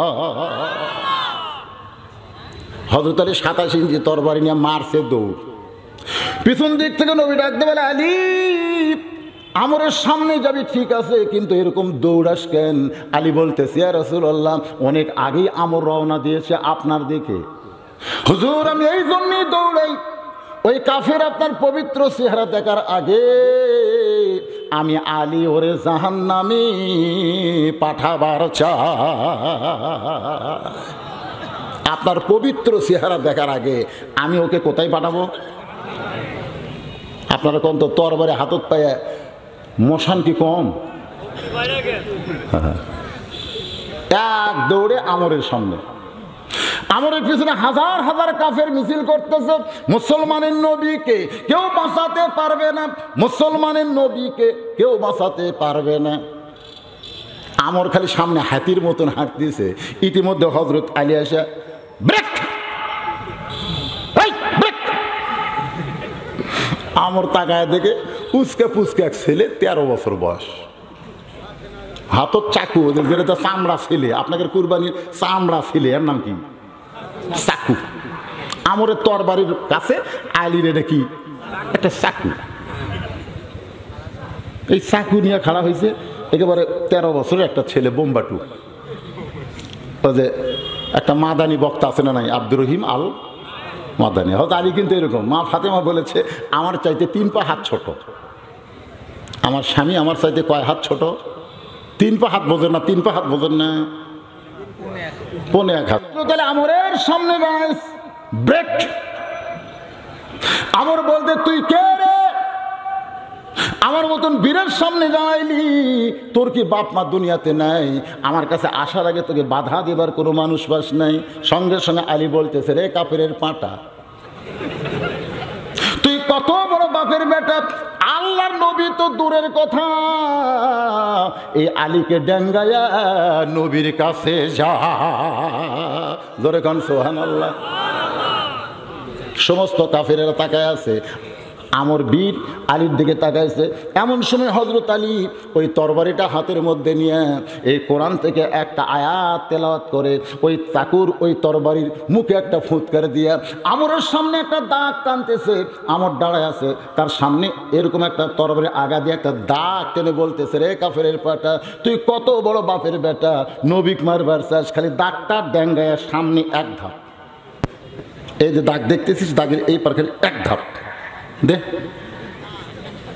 এমন কথা বলেছে, সঙ্গে সঙ্গে আমরের গোটা দেহ থরথর করে কাঁপতেছে। জোরে গান সুবহানাল্লাহ। তার মানে হযরত আলী বুঝাইলেন, কোরআন শুধু পড়ার কিতাব না, তেলাওয়াতের কিতাব না, জিহাদের ময়দানে এই কোরআন মুসলমানের দরকার। জোরে বলেন কথা ঠিক কি না? পড়ে যা, কত বড় ক্ষমতা! যাবি নবিক মারবি, নবিক মারব, বগুড়ার মাজা যা, দাগ পার হ। আমরের গোটা দেহ থরথর করে কাঁপতেছে, কলিজার মধ্যে কে যেন ভয় ঢুকাই দিছে। আপনারা বলেন তো, ভয় ঢুকাই দিছে কে? আল্লাযী খালাকাল মাউতা ওয়াল হায়াতা লিয়াবলুয়াকুম আইয়ুকুম আহসানু আমালান ওয়া হুয়াল আজিজুল গফুর। সমস্ত কাফেররা বলতেছে, মারেন মারেন মারেন। একটা ছোট্ট ছেলে আপনার সামনে কি কয়, আপনি ব্রেক করলেন কেন? মারেন। ওই কাফেরদের থাকিতে আমর যখন হযরত আলীকে মারার জন্য তরবারি মেলাইছে, ইয়ানজুরু বিনুরিল্লাহ, হতারি তাকায় দেখে আমরের তরবারি নাই, আল্লাহ কাঠের একটা তক্তা বানায়া দিছে। আমরের তরবারি, আলীর কাছে কিসের তক্তা? নমরুদ যখন বলে, ইব্রাহিম নিচের দিকে তাকায় দেখ, দাউ দাউ করে আগুন জ্বলতেছে, দাউ দাউ করে আগুন জ্বলতেছে, আগুনে পুড়ে শেষ হয়ে যাবি, একবার ধ্বংস হয়ে যাবি। আল্লাহ বলে ইব্রাহিম বারবার নমরুদ আগুনের দিকে তাকাবার বলে, একটা বার কি আগুনের দিকে তাকাবা না, একটা বার তাকায় দেখো। এবার ইব্রাহিম তাকায় দেখে আগুনের চুলা, কুলনা ইয়া নারু কুনি বারদাও ওয়া সালামান আলা ইব্রাহিম। আগুনের চুলা চুলা না, আল্লাহ শান্তির বাগান বানায়া দিছে। লিল্লাহে তাকবীর। তাকায় দেখে তরবারি আর তরবারি নাই, কি হয়ে গেছে? তক্তা। কিসের তক্তা? আপনারা বলেন তরবারি যদি তক্তার মতন দেখা যায় তখন আর ভিতরে কোনো ভয় থাকে? এই ধরে কোনো ভয় থাকে? কোনো ভয় নেই। এখন তরবারিকে তক্তা দেখে এক লাফ, যাকে বলা হয় হাই জাম্প, জোরে বলেন কি জাম্প, এক লাফে ওই তক্তার উপরে উঠে আমরের গলাও 27, আলীর তরবারিও 27, একেবারে খাপে খাপে মিলে গেছে। ওই তক্তার উপর চড়ে গলা বরাবর খালি তরবারি ঠেকাইছে, সঙ্গে সঙ্গে আমর 2 টুকরা, দেহ একদিকে মাথা একদিকে, 2 টুকরা হয়ে গেছে। এমন সময় নবী সাহাবীদের নিয়ে আলীর সামনে দাঁড়ায় বলে, আলী রে, তুমি কি জানো আলী আজ তুমি কি করলে? তোমার ডিগ্রি কি? তুমি কিন্তু শুধু আলী না, তোমার ডিগ্রি হলো আসাদুল্লাহিল গালিব। আলী রে, এত বড় বীরকে এক আঘাতে হত্যা করলে। আলী জোড়হাত করে বলে, হুজুর আমি মারি নাই, আল্লাহর শপথ করে বলতেছি হুজুর আমি মারি নাই, শুধু ঘাড়ত ঠেকাছি। হুজুর আমি মারি নাই, শুধু ঘাড়ে ঠেকাইছি। 2 টুকরা কেমনে হলো হুজুর আমি বুঝতে পারলাম না। রাসূল মুস্কি মুস্কি হাসার বেলা, আলী রে, যে কথা আমাকে বলেছো এই কথা দুনিয়ার আর কাউরে বলো না, গোপন রাখো। খালি ঘাড় ঠেকাছি, 2 টুকরা হয়ে গেছে, এ কথা আর কাউকে বলো না, গোপন রাখো। হযরত আলী গোপন রাখলেন। কামুজ দুর্গের দরজা হেঁচকা টান মারলে ওই দরজা যখন জিহাদের ময়দান ঢাল করে নিয়ে আসলেন, যে দরজা খুলতে বহু লোক লাগে, লাগাইতে বহু লোক, যে দরজার ওজন হলো 900 মনের বেশি, এই দরজাটা হযরত আলী ঢাল বানাইছে। ধরে খান সুবহানাল্লাহ। আপনারা বলেন তো কাফের বেঈমান থাকে? সমস্ত কাফের বেঈমান যখন চলে যায়, হযরত আলী রাগ করে দরজাটা ফেলে দিছে, 80 গজ দূরে গিয়ে পড়ছে। সাহাবীরা নবীর কাছে এসে বলে, ইয়া রাসূলুল্লাহ, আজকে জিহাদের ময়দানে আলীর বীরত্ব মুসলমানকে বিজয় দিছে, আজকে জিহাদের ময়দানে আলীর বীরত্ব মুসলমানের বিজয় হয়েছে। কিছুক্ষণ পরে হযরত আলী নবীর সামনে, আল্লাহ রাসূল বলে, আলী রে, জিহাদের ময়দানে তোমার বীরত্ব কি? আলী বলতে যে হুজুর এক টান মারছি, হেঁচকা ধরে ওই কামুজ দুর্গের দরজা হাতের উপর চলে আইছে, ওইটা নিয়ে জিহাদের ময়দানে সব কাফের পালায় গেছে, দরজা ফেলে দিয়েছে, 80 গজ দূরে গিয়ে পড়ছে। আল্লাহ রাসূল বলে, আলী সত্যই কি তাই? আলী বলতে যে হুজুর আপনার কি বিশ্বাস হয় না? যদি বিশ্বাস না হয় তাহলে আমার সঙ্গে চলেন, আমি আপনাকে দেখাই দিব। নবী বলতেছেন চলো যাই। ওই যে দরজা, হযরত দৌড়ে গিয়ে দরজা নড়ায়, নিজে নড়ে কিন্তু দরজা নড়ে না, নিজে নড়ে কিন্তু দরজা নড়ে না। রাসূল বলে, আলী রে, দরজা নিয়ে তুমি যুদ্ধ করলে, জিহাদের ময়দানে ঢাল বানাইলে, ফেলে দিলে 80 গজ দূরে গিয়ে পড়লো, কিন্তু এখন তুমি নড়ো, দরজা নড়ে না। আলী বলতে হুজুর আমি বুঝতে পারলাম না, এই দরজা এত ওজনের, আমি নড়তেছি দরজা নড়তেছে না। আল্লাহ নবী বলে, আলী তোমার কি মনে আছে একদিন তুমি আমরের গলায় খালি তরবারি লাগাইছিলে, সঙ্গে সঙ্গে আমর 2 খণ্ড হয়ে গেছে। আমি বললাম তুমি আমরকে হত্যা করেছো, তুমি বলতে যে হুজুর আমার কোনো দোষ নাই, আমি খালি ঘাড়ে লাগাইছি, তাহলে 2 টুকরা কেমনে হলো? আজকে তুমি বলো আলী, এই জিহাদের ময়দানে দরজা ঢাল বানাইলা, ফেলে দিলে 80 গজ দূরে গেল, এখন সেই দরজা তুমি নড়াবার পারতেছো না, বলো আলী বলো এর মধ্যে কারণ কি? আলী কান্দের বলে, নবী গো আমি কিছুই জানি না। আজকে আমার সামনে যারা বসে আছেন ভাইজান, হাজার হাজার মানুষ, হাজার হাজার আল্লাহর বান্দারা যারা বসে আছেন, মাঝে মধ্যে 2-1 উঠতেছে আবার ডাকতেছে, এরকম কিছু দেখা যাচ্ছে, যাচ্ছে কি যাচ্ছে না? কারণ অনেকক্ষণ লম্বা সময় আপনারা বসে আছেন। আমরা তো এক বক্তা ওয়াজ করি, আর এক বক্তা আসলে সে বক্তা চলে যায়, কিন্তু আপনাকে শ্রোতাকে তো এরকম যাওয়া না। যদি এরকম নিয়ম থাকতো, এক বক্তা আসলো, শ্রোতারাও একদল চলে গেল, ওই বক্তার জন্য আর এক দল নতুন শ্রোতা আসলো, তাহলে দেখবেন ওয়াজটা ভালো। কিন্তু ও যে বক্তা বহুগুলা আর এক দল শ্রোতা, এই যে সন্ধ্যা থেকে এতক্ষণ পর্যন্ত আপনারা বসে আছেন, মাঝে মধ্যে মাঝামুঝে একটু লাগেও যায়, যায় কি যায় না? এই জন্য 2-1 ওঠে, ওই যে কয়টা উঠছে। আর ওনারা ওঠার পিছনে একটা কারণ হলো, ওনারা খুব পরহেজগার মানুষ, যারা উঠতেছে খুবই পরেজগার। ওনারা চিন্তা করতেছে এই বজরি ওয়াজ শুনবার যায় যদি ফজরের নামাজ মিস হয়ে যায়, একটাও পরেজগার না, একটা ওদের যে কটা গেল ওদের চেহারার দিকে তাকিয়ে দেখলাম ওরা মগরিবও পড়েনি, এসব পড়েনি। হ্যাঁ, কি মন খারাপ? আপনাদের মন খারাপ না হলে কমিটির মন খারাপ হচ্ছে। কমিটি যে এখন পর্যন্ত এই যে গামছা ধরে ব্যাগ ধরে যে আদায় সেটা মনে হয় করেননি না। এই যে মাঝে মধ্যে যখন ওঠে না তখন ওনাকে চুমকে ওঠে, এই সাইডে গেল রে, ওই সাইডের মধ্যে 40 টাকা আসলো রে। তো এই জন্যে ভাইজান এই শোনেন, আমি টানা ওয়াজ করবো, আমি তো আপনাকে চেনা বক্তা, অসুবিধা নেই। যে আয়াতে কারিমা তেলাওয়াত করেছি এর উপর আলোচনা। আপনাকে এই মাহফিল কমিটিকে আমি বলবো 5 মিনিটের মধ্যে এর ভিতরে আপনারা ব্যাগ নিয়ে রুমাল নিয়ে ঢুকবেন, যে যা পারেন আল্লাহর ঘর মসজিদের জন্য আপনারা দান করবেন। ঘর কার? আরো জোরে। আপনারা কার? আপনারা কার? আপনাদের পকেটে টাকা কার? জোরে বলতেছেন না, জোরে বলেন কার? আল্লাহর ঘরে দিতে কার কার আপত্তি আছে হাত তোলেন। কার কার আপত্তি আছে আমি কিন্তু বলি। তার মানে আপনাদের কারো আপত্তি? যারা যারা দিবেন আল্লাহকে একটু হাত দেখান, যারা দিবেন তারা হাত দেখান। লিল্লাহে তাকবীর, হাত নামান। এই সময় উঠলো কয়টাই? এই সময় যারা উঠবে হাত নামান। এই সময় যারা উঠবে তারা আপনার ধরবেন। এই ব্যাগ নিয়ে রুমাল নিয়ে আপনার ভিতরে ঢোকেন।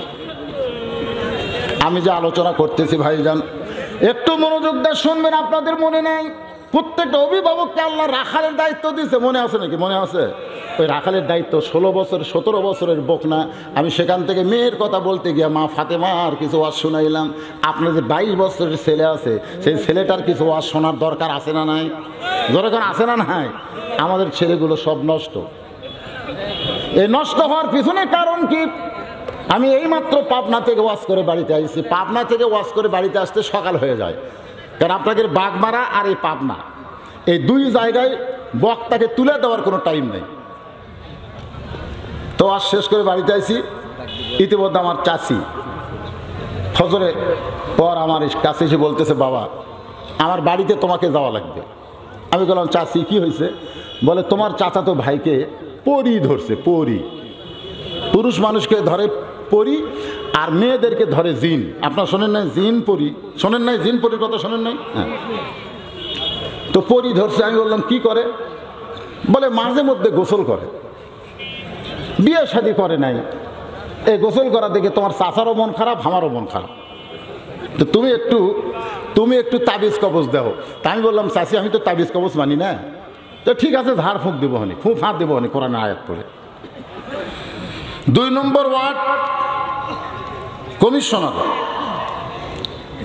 মোহাম্মদ শামসুল আলম, উনি 10,000 টাকা নগদ, জোরে বলেন মারহাবা। আল্লাহর মসজিদের জন্য যদি কমিশনারই 10,000 টাকা দেয়, তাহলে আজকের সভাপতি মেয়র সাহেব কত দিবি? মেয়র সাহেব দিয়ে গেছে 10,000। তো কমিশনার আর মেয়র না সমান সমান হলো? 2,60,000 টাকা এর আগে মেয়র সাহেব আপনাদের এই মসজিদে দান করেছে, মারহাবা বলেন। তো আপনারা যারা এরকম 5,000 10,000 করে দিবেন তারা দিয়ে দেন, আর আমি আলোচনাটা করি, আর ভিতরে গামছার আদায়টা হয়ে যায়। তো কি বলতেছিলাম, আমার চাচি বলতেছে একটু তাবিজ কবজ। আপনারা বলেন তো, তাবিজ কবজ গলায় দেওয়া হাতে দেওয়া জায়েজ? জায়েজ? তা আমি গেলাম, যাওয়ার পর দেখে আমার চাচাতো ভাই যে মাথায় একটা ইয়ে দিছে, হেডফোন দিয়ে মাইকেল জ্যাকসন ইংরেজি গান শুনতেছে, আর দেহ খালি মির্কি বেরামের মতন কাঁপতেছে। আমাকে দেখি লাভ দুটো বলে, ভাই ঘুম না বাদ দে, আপনি কেন আমার ঘরে? তোর মায়ের অত্যাচার। তোর মা কইল, তুই নাকি মাঝে মধ্যে গোসল করিস। আমি তোকে বলতেছি, যেদিন গোসল করবি তুই বাড়ি থেকে বের হয়ে যাবি, তাহলে বাপ মা মনে করো ছেলের কি দরকার আছে, ছেলে গোসল করে বাহিরে গেল। তো গোসল করে আবার ঘরে ঘুমাস কেন? ঘুমালেই তো সন্দেহ হয়। তখন আমার চাচাতো ভাই আমার দিকে চোখ লাল করে বলতেছে, আপনি কি ওয়াজ করেন? আপনি ভালো করে ওয়াজ করেন। আপনি যদি ভালো করে ওয়াজ করতেন তাহলে আমাদের এই অবস্থা হতো না। আমি বলি কি অবস্থা রে? বলে সারাদিন যে কয়টা বেপর্দা নারী দেখি, আমার চাচাতো ভাই বলতেছে, সারাদিন যে কয়টা বেপর্দা নারী আমি দেখি, আমার রাতের বেলা দরজা বন্ধ, জানলা বন্ধ, তারপরেও স্বপ্নে ওই বেপর্দা নারীগুলো আমার ঘরের মধ্যে আসে। এখন আপনি বলেন ভাই, ঘরের মধ্যে যদি আসে, আমি স্বপ্নে তাদের সঙ্গে যে অকাম করি, এখানে আমার দোষ কোন জায়গায়? আপনি ওয়াজ করেন বাংলাদেশের সব মেয়েরা যদি পর্দার মধ্যে ঢুকে যায়, আমাদের মতন যুবক ছেলেদের আর কোনো টেনশন। এই জন্যে আমার মা বোনদের ব্যাপারে একটু পর্দার ওয়াজ দরকার আছে না নাই? যেরকম আছে না নাই? হাজার হাজার মা বোনেরা এসেছেন, লিয়াবলুয়াকুম আইয়ুকুম আহসানু আমালা। আল্লাহ বলেছেন তোমাদের সুন্দর আমলের পরীক্ষা হবে। এই সুন্দর আমলটা মেয়েদের জন্যে অকরনা ফি বুয়ুতিকুন্না ওয়ালা তাবাররাজনা তাবাররুজাল জাহেলিয়াতিল উলা। কি হলো? আপনারা কোন দিকে তাকায় আছেন? ওই 10 টাকা 20 টাকা দেওয়ার জন্য ভয় করতেছেন? কি টেনশন করতেছেন? ভাই শোনেন, আপনার যে 10টা টাকা আপনি দিবেন, যে 20টা টাকা আপনি দিবেন, যে 100 টাকা আপনি দিবেন, আপনি যাই দিবেন, এই দেওয়াটা হলো আখিরাতের প্রতি আপনার বিশ্বাস বাড়ায় দিবে, আপনাকে আল্লাহ জান্নাতি হিসাবে কবুল করে নিবে। জোরে কোন সুবহানাল্লাহ। আপনি কি মনে করছেন আপনি যে টাকাটা দিবেন এটা কি এখন পাবেন? আপনি যে টাকাটাই দিচ্ছেন এটা কি এখন পাবেন? তাই আপনার মন বারবার বলবে যে এটা দিবি, এটা কিন্তু এই দুনিয়াত পাওয়ার কোনো গ্যারান্টি নেই। মরিয়া গেলে পাবি রে, মরিয়া গেলে। তো অনেক লোক করবে না, মরিয়া গেলে এত লম্বা পরে পাবো, দরকার নাই। এই জন্য দান যারা করবে, রাসূল বলেছেন সখিও হাবিবুল্লাহ, দানকারী আল্লাহর দোস্ত। জোরে কোন সুবহানাল্লাহ। এরা এক চাদর নিয়ে কি করতেছে? ওই জায়গাতে এক চাদর নিয়ে, আমি বলছি 5 মিনিটের মধ্যে কামটা কমপ্লিট করে দেন। আর আপনারা আল্লাহর রাস্তায় উঠা বসা করেন না। আপনারা কি মসজিদের দুশ্মন? আপনারা কি মসজিদের শত্রু? তাহলে আদায়ের সময় যারা মাজা খাড়া করলেন, আপনি কিন্তু মসজিদের সঙ্গে শত্রুতা করলেন। আপনার ওঠার কারণে আরো 10 জন লোক যারা উঠছে, আপনি ওঠার কারণে এই 10 জন লোক ওঠার পাপ দিবে। এমন জায়গা চেয়ার ফেলে দিবেন ওই যেন 2-4 বছর খুঁজে না পায়। চেয়ার আসতেই যদি চেয়ার চুরি হয়ে যায়, তুই কয় চেয়ার কিনবি? হয়তো রাগ করে বলবি আমি আর মসজিদে আসবো না। তোর মতন অসুস্থ লোক মসজিদে আসার দরকার নাই। মসজিদে হারাম শোনেন, মসজিদে হারামের আমরা দলিল দেই। আমরা মসজিদের হারাম, মসজিদ নববীর দলিল দেই। আমাকে দলিল কি? কোরআন আর হাদিস, ঠিক কিনা বলেন? হ্যাঁ, কোরআন আর হাদিস। ভাই মানে বিতর্কিত বিষয় নিয়ে বিতর্ক না, এটা হঠাৎ আবির্ভাব হচ্ছে। বিতর্ক না, চেয়ারে নামাজ হবে না, এটা বলে দিচ্ছে আপনাকে। এখন আপনারা যা করেন করেন। হ্যাঁ ভাইজান, এটা বিতর্কী বিষয় না। হ্যাঁ, হয়ে গেছে। এখন এখানে আর একটা ফতুয়া দিছে, এইগুলো আপনারা ধরবেন। এগুলো চলবে কি চলবে? আমার হাতে সরাসরি দেয় কেন? আপনি এমনি এখন কোনো প্রশ্ন উত্তর দেন না। আপনি কোনো প্রশ্ন উত্তর দেন, আপনি চান বলে টাকা দেন, সিমেন্ট দেন, 100 বস্তা দেন। কোনো এখানে আচ্ছা, এই উপর যারা আছে আপনারা দিয়েছেন সবাই না? 100 বস্তার মধ্যে আপনি না না, সবার কথা, আপনার কথা।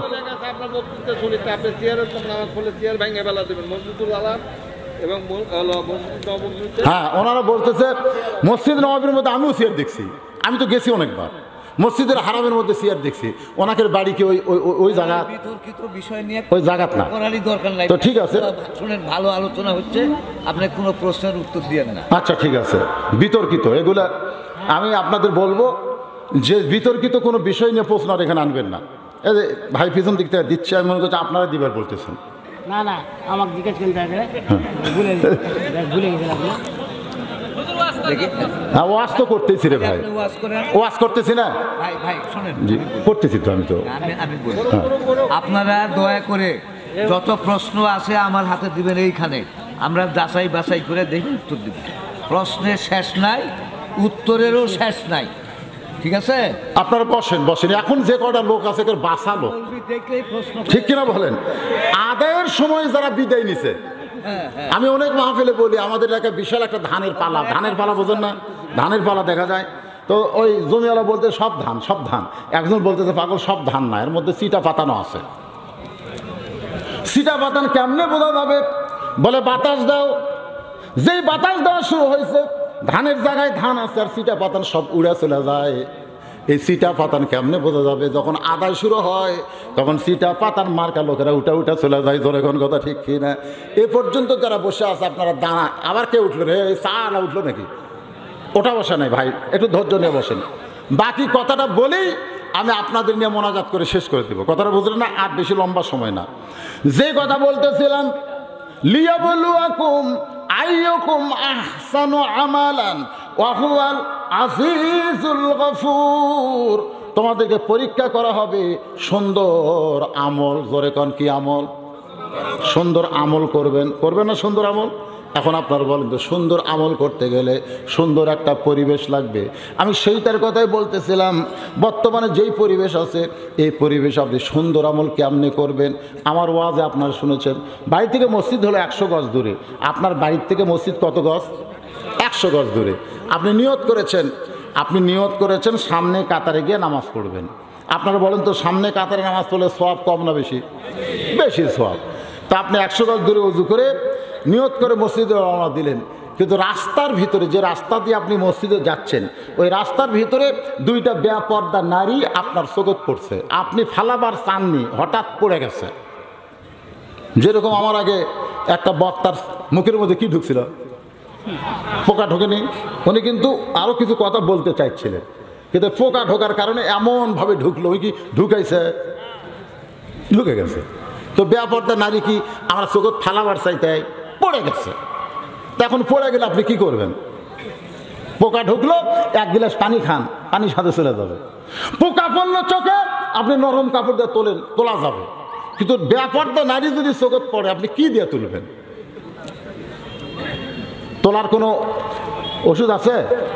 কেন তোলা যাবে না? কারণ এখানে পড়া মাত্রই এই বেপর্দা নারী কিন্তু এই জায়গার মধ্যে নাই, ওটা এক টানে এই জায়গার মধ্যে আছে। এখানে একটা মেমোরি সেট করা আছে। ধরে কারণ কি সেট? মেমোরি সেট করা আছে। এখন আপনি সামনে কাতারে গিয়া বাংলাতেই কন আর আরবিতে কন, আমার মুখ আছে কাবার দিকে, চোখ আছে সেজদার দিকে, আর মন খালি বলতে যে রাস্তা কি দেখলাম রে। আপনার বলেন তো নামাজ হবে? কেন হবে না? মসজিদ ভালো, এত সুন্দর মসজিদ, বিদেশি টাইলস দিয়ে মসজিদ করেছে, এরপরেও নামাজ হবে না কেন? কারণ বাড়ি ভালো, মসজিদ ভালো। যে রাস্তা দিয়ে আপনি মসজিদে আসতেছেন, এই রাস্তাটা ভালো করা লাগবে। এই রাস্তাটা ভালো মানে কি? পিচ দিয়ে সুন্দর করে রাস্তা করা, মেয়রের কাছ থেকে রাস্তা আদায় করা, এটা না। এই রাস্তা দিয়ে চলতে গেলে কোনো বেপর্দা নারী যেন আমার চোখে না পড়ে, এরকম একটা সামাজিক ব্যবস্থা আছে না নাই?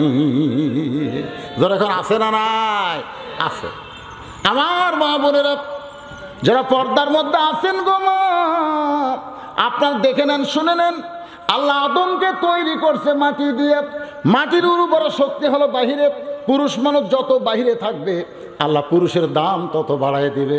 আপনি যতই সারকোল দিয়ে আপনি ঘরের মধ্যে মাটি তৈরি করে গাছ লাগান, কোনোদিন আপনার গাছ হবে না।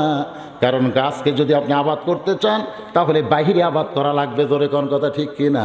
আদমকে আল্লাহ তৈরি করছে মাটি দিয়া, আর মাটির উর্বরা শক্তি বাহিরে। পুরুষ মানুষ যত বাহিরে থাকবে, আল্লাহ পুরুষের তত দাম বাড়ায় দিবে। কিন্তু আল্লাহ মা হাওয়াকে তৈরি করছে হাড় দিয়া। জোরে কোন কি দিয়া? হাড়ের সৌন্দর্য হলো ভিতরে। অ্যাক্সিডেন্ট করে যদি কারো হাড় বের হয়ে যায়, দেখবেন ডাক্তার কিন্তু ওই হাড়টা ভিতরে রাখার জন্য অন্য জায়গার গোস্ত কাটা হলেও ওই জায়গার হাড় কিন্তু গোস্ত দিয়া ঢাকিয়ে দেয়। কারণ ডাক্তার জানে হাড় বাহিরে থাকলে হাড় ধ্বংস হয়ে যাবে, হাড় নষ্ট হয়ে যাবে। আমার মা বোনদেরকে আল্লাহ হাড় দিয়ে সৃষ্টি করেছেন, মা হাওয়াকে। এই জন্য মেয়েরা যত ভিতরে থাকবে, আল্লাহ মেয়েদের তত দাম বাড়ায়া দিবে। ধরে কন্যা সুবহানাল্লাহ। তাহলে আমরা কি চাই আমাদের মা বোনেরা, মেয়েরা সবসময় পর্দায় থাক? আমরা কি চাই? কারণ রাসূল যখন বললেন আদ-দায়ুসু লা ইয়াদখুলুল জান্নাহ, আমি কিন্তু লিয়াবলুয়াকুম আইয়ুকুম আহসানু আমালা, এর উপরে আলোচনা করতেছি। তোমাদের পরীক্ষা করা হবে সুন্দর আমল। সবচাইতে সুন্দর আমল বর্তমান বাংলাদেশে ধর্ষণ মুক্ত একটা বাংলাদেশ চাই, মাদক মুক্ত একটা বাংলাদেশ চাই। জোরে কোন ঠিক কিনা? আমাদের দেশে কোনো ছেলেরা মদ না খাক, কোনো ছেলেরা ধর্ষক না হোক, এটা কিন্তু বর্তমান সরকারও চায়, প্রত্যেকটা নেতারাও কিন্তু মঞ্চে এসে গরম বক্তব্য দিয়ে বলে আমরা ধর্ষণ মুক্ত বাংলাদেশ, মাদক মুক্ত বাংলাদেশ, বাল্য বিবাহ মুক্ত বাংলাদেশ আমরা চাই। জোরে কোন কথা ঠিক কিনা? ঠিক। বাল্য বিয়ে, বর্তমান সরকার বাল্য বিয়ে বন্ধ করছে আলহামদুলিল্লাহ, কিন্তু বাল্য প্রেম এটা বন্ধ করেনি। না না, বাল্য বিয়ে তো বন্ধ করার পারে, বাল্য প্রেম বন্ধ করা লাগবে। এই 90% মুসলমানের দেশে ভ্যালেন্টাইন ডে উদযাপন করতে দেওয়া, র্যাক ডে, ধরে কোন কি ডে, এইগুলা দিবস উদযাপন করা যাবে না। সরকারের পক্ষ থেকে এরকম ঘোষণা দেওয়া হোক। আজকে ভ্যালেন্টাইন ডে, বিশ্ব ভালোবাসা দিবস, এরা কারা উদযাপন করে? যারা বিয়ে করছে না যারা করেনি? আপনারা দেখেন না কারা কারা এই দিনটা কারা খুশি হয়? যারা এখনো বিয়ে করেনি। যারা বিবাহ করছে তারা জানে আমরা 1 বছর পর পর একদিন ভালোবাসলে আমাদের চলবে না, সুযোগ মতো প্রত্যেক রাতেই ভালোবাসা লাগবে। জোরে কোন কথা ঠিক কিনা? হ্যাঁ, এটা কিন্তু আমরা না, আল্লাহ রাসূল ঘরের মধ্যে বসে আছে। দেখেন আমাকে নবী দেখেন, যিনি হচ্ছেন লাকাদ কানা লাকুম ফি রাসূলিল্লাহি উসওয়াতুন হাসানা, ঘরের মধ্যে বসে আছে। ইতিমধ্যে উম্মাহাতুল মুমিনিন মা আয়েশা ঘরের মধ্যে ঢুকছে। যখনই ঘরের মধ্যে ঢুকলেন সঙ্গে সঙ্গে নবী আমার দাঁড়িয়ে গেলেন, দাঁড়িয়ে ঘরের দরজা বন্ধ করে দিলেন, জানলা বন্ধ করে দিলেন। উম্মাহাতুল মুমিন আয়েশা থরথর করে কাঁপতেছে। রাসূল বলে, আয়েশা কাঁপো কেন? বলে, আপনার জুতার পরশে আল্লাহর আরশ ধন্য হয়ে গেছে হুজুর, যদি আপনার সঙ্গে কোনো বেয়াদবি হয় এই জন্যই আমার দেহ এমন করে কাঁপতেছে। রাসূল বলে, আয়েশা, একজন নবীর জুতার পরশে আল্লাহর আরশ ধন্য হয়েছে, একজন নবীর জুতার পরশে, কিন্তু এই মুহূর্তে আমি নবী নাই। আয়েশা বলে, হুজুর আপনি তো আল্লাহর নবী। রাসূল বললেন, যতক্ষণ দরজা খোলা ছিল ততক্ষণ আমি আল্লাহর নবী ছিলাম, কিন্তু যখনই দরজা বন্ধ করছি তখন আমি হলাম স্বামী আর তুমি আমার বিবি। ধরে কর না সুবহানাল্লাহ। যেই বলছে আমি হলাম স্বামী তুমি আমার বিবি, উম্মাহাতুল মুমিন আয়েশা দৌড়ে এসে নবীর বুকের মধ্যে মাথা ঢুকায়া এত খুশি হয়েছে, মাবুদ আমার নবী শুধু বিশ্ব নবী নয়, আমার নবী হলেন পৃথিবীর 1 নম্বর স্বামী। বউ যখন বলতেছে 1 নম্বর স্বামী, তখন নবী আস্তে করে এই ডান হাতখানা মা আয়েশার পিঠের উপর একটা চাপ দিছে। চাপ, এই চাপ হলো মহব্বতের চাপ। যে এভাবে চাপিয়ে ধরছে, এমন সময় আল্লাহ জিবরাইলকে বলতেছে, জিবরাইল আর দেরি করিস না, কোরআনের আয়াতে নবীর কাছে যা, কোরআনের আয়াত নিয়ে নবীর কাছে যা। জিবরাইল বলতেছে, ইয়া রাসূলুল্লাহ, আল্লাহ আমি তো সবসময় নবীর কাছে কোরআনের আয়াত নিয়ে যাই, কিন্তু আজকে এমনভাবে আপনি বলতেছেন, কারণটা কি? আল্লাহ বলতেছেন, জিবরাইল আমার নবী ঘরের মধ্যে যে আমল করতেছে, এই মুহূর্তে নবী ঘরের মধ্যে যে আমল করতেছে, এই আমলে আমি আল্লাহর আরশ পর্যন্ত খুশি হয়ে গেছে। জোরে কান সুবহানাল্লাহ। আপনারা বলেন তো ওই সময় নবী কি আমল করতেছে? নামাজ পড়তেছে, জিকির করতেছে, কি করতেছে? নিজের বউকে বুকের মধ্যে নিয়ে একটা ঠাসি মারছে। তাহলে বউকে বুকের মধ্যে নিয়ে ঠাসি মারলে আল্লাহর আরশ খুশি হয়ে যায়। সুবহানাল্লাহ বলেন। জিবরাইল এসে সালাম দেয়, আসসালামু আলাইকা ইয়া রাসূলুল্লাহ। হুজুর ঘরের মধ্যে কি করতেছেন? আমি জানি না, আল্লাহ আমাকে পাঠাইছেন। সঙ্গে সঙ্গে নবী চমকে উঠছে। আয়েশা বলে, হুজুর আপনি চমকালেন কেন? বলে, জিবরাইল হাজির। মা আয়েশা একটু মনই খারাপ করে, এই সময় ফেরেশতা আসা লাগবে। আসলে সব সময় আমাদের সাথে ফেরেশতা আছে না নাই? তো স্বামী স্ত্রী যখন সহবাস করে তখন 2 কাঁধের ফেরেশতা কি থাকে? আমাদের কি মনে হয় থাকে?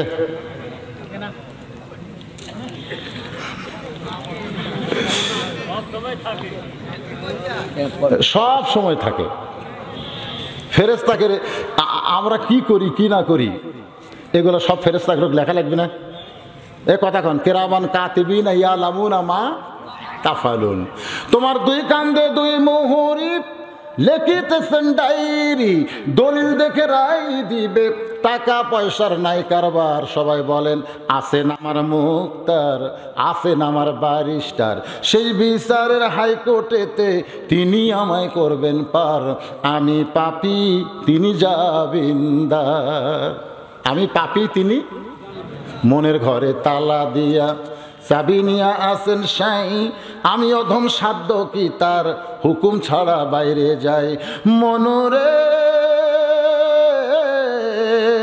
সেই দিনে সেই স্টেশনে থাকবে নানান প্যাসেঞ্জার, দ্রুত জানে পার হবে সে টিকিট কাটায় আসে যার, টিকিট কাটায় আসে যার।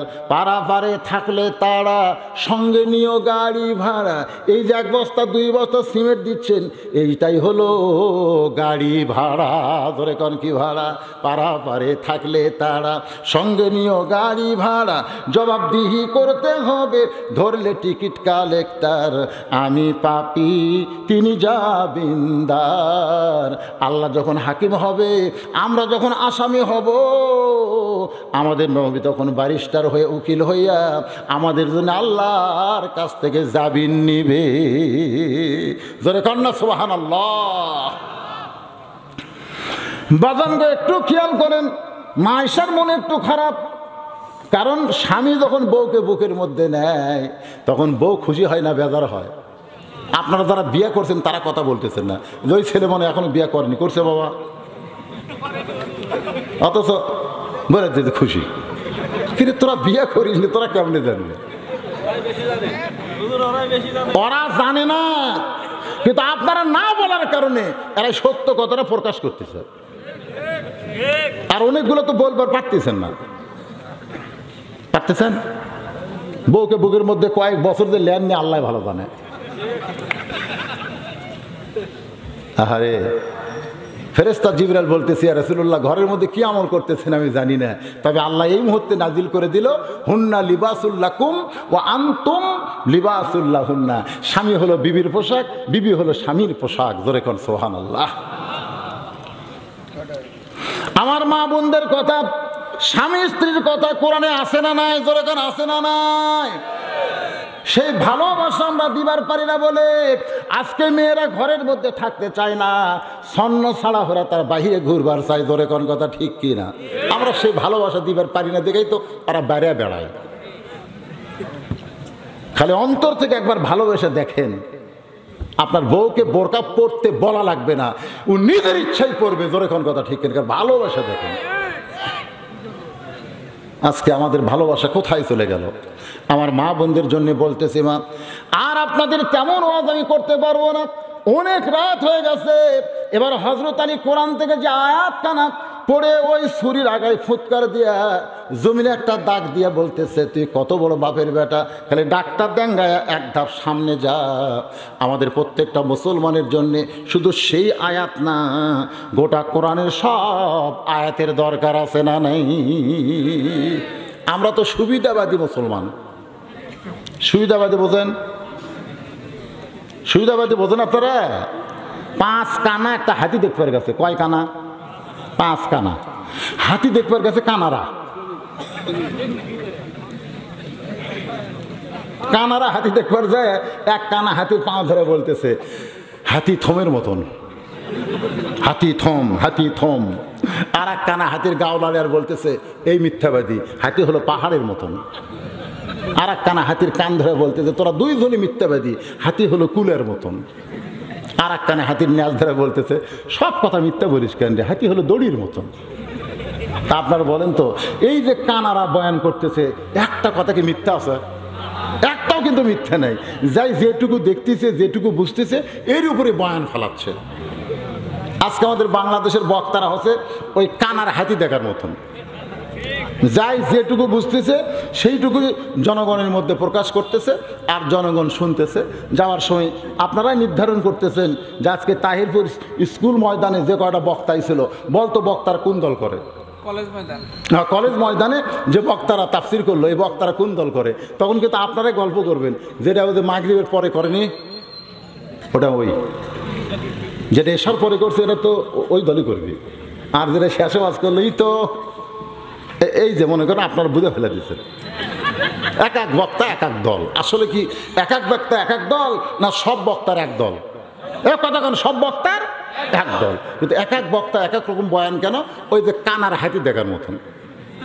যাই যেটুকু দেখেছে ঠিক তারই উপরই ফতুয়া দিচ্ছেন, তার উপরে ওয়াজ করতেছেন, যার কারণে আমরা শ্রোতারা পড়েছি বেকায়দায়। আসুন শুধু একটা আয়াত না, এই কোরআনের সমস্ত আয়াত আমাদেরকে গ্রহণ করার দরকার আছে না নাই? এই আছে না নাই? আছে। হযরত আলী যে আয়াতখানা পড়ে ফুঁক দিয়েছেন, ওই আয়াতটার নাম হলো, আমরা সকলে বলি আয়াতুল কুরসি। আয়াতুল কুরসি। আপনি যখন রাত্রে বাড়িতে ঘুমাতে যাবেন, এই আয়াতখানা পড়ে আপনি যদি মনে করেন যে এক মুষ্টি বালি তোলেন, বালি ছিঁড়ে দিন, আপনি গেট খোলা থাকলেও চোর ঢুকবি না, চোর মনে করবি চেতন আছে। এদিকে আপনি আরামে ঘুম পাড়তেছেন, দরজা খোলা। এই সব কিছু করতে পারেন কে? আরো জোরে বলেন, আমার আল্লাহ সব কিছু করবেন। শুধু আমাদের ইমানটা রাখতে হবে। আজকে আমাদের মুসলমানিত্ব থাকবে কিন্তু ইমান থাকবে না। আমি আপনাদের এই গুরুত্বপূর্ণ বিষয়টা মাত্র 5 মিনিটের মধ্যে ক্লিয়ার করতেছি যে আমরা মুসলমান থাকবো কিন্তু আমাদের ইমান থাকবে না।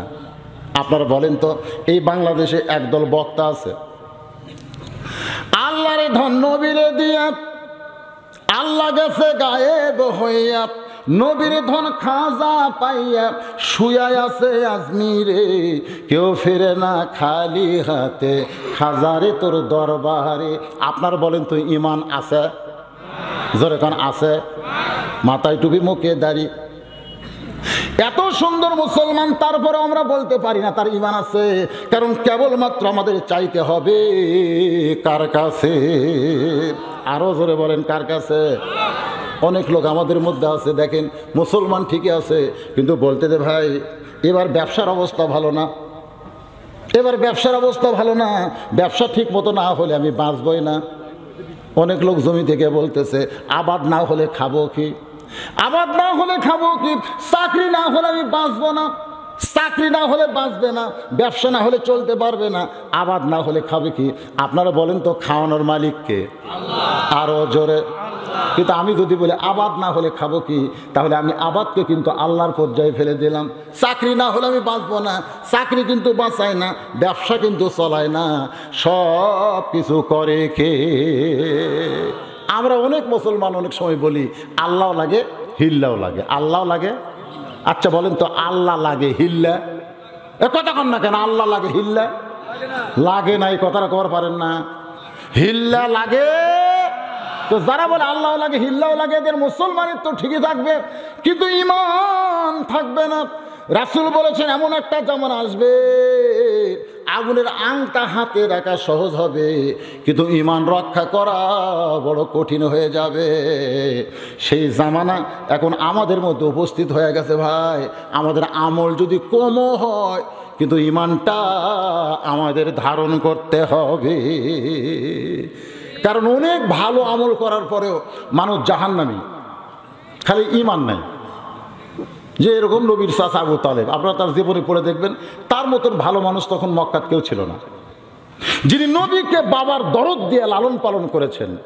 যখন মক্কার লোকের আমাদের নবীকে এক ঘরে করলো, জেলখানায় রাখলো শিয়াবে আবি তালেব, এই সময় কিন্তু নবী বারবার বলেছে, চাচা আপনি তো আবু জেহেলের লোক, আপনি খামাকা আমার সঙ্গে কষ্ট কেন করবেন, আপনি উন্মুক্ত আবু জেহেলের দলে যোগ দেন। চাচা একটাই কথা বলেছে, দরকার হলে আমি গোটা দুনিয়া ছাড়বো কিন্তু তোমাকে আমি ছাড়ব না।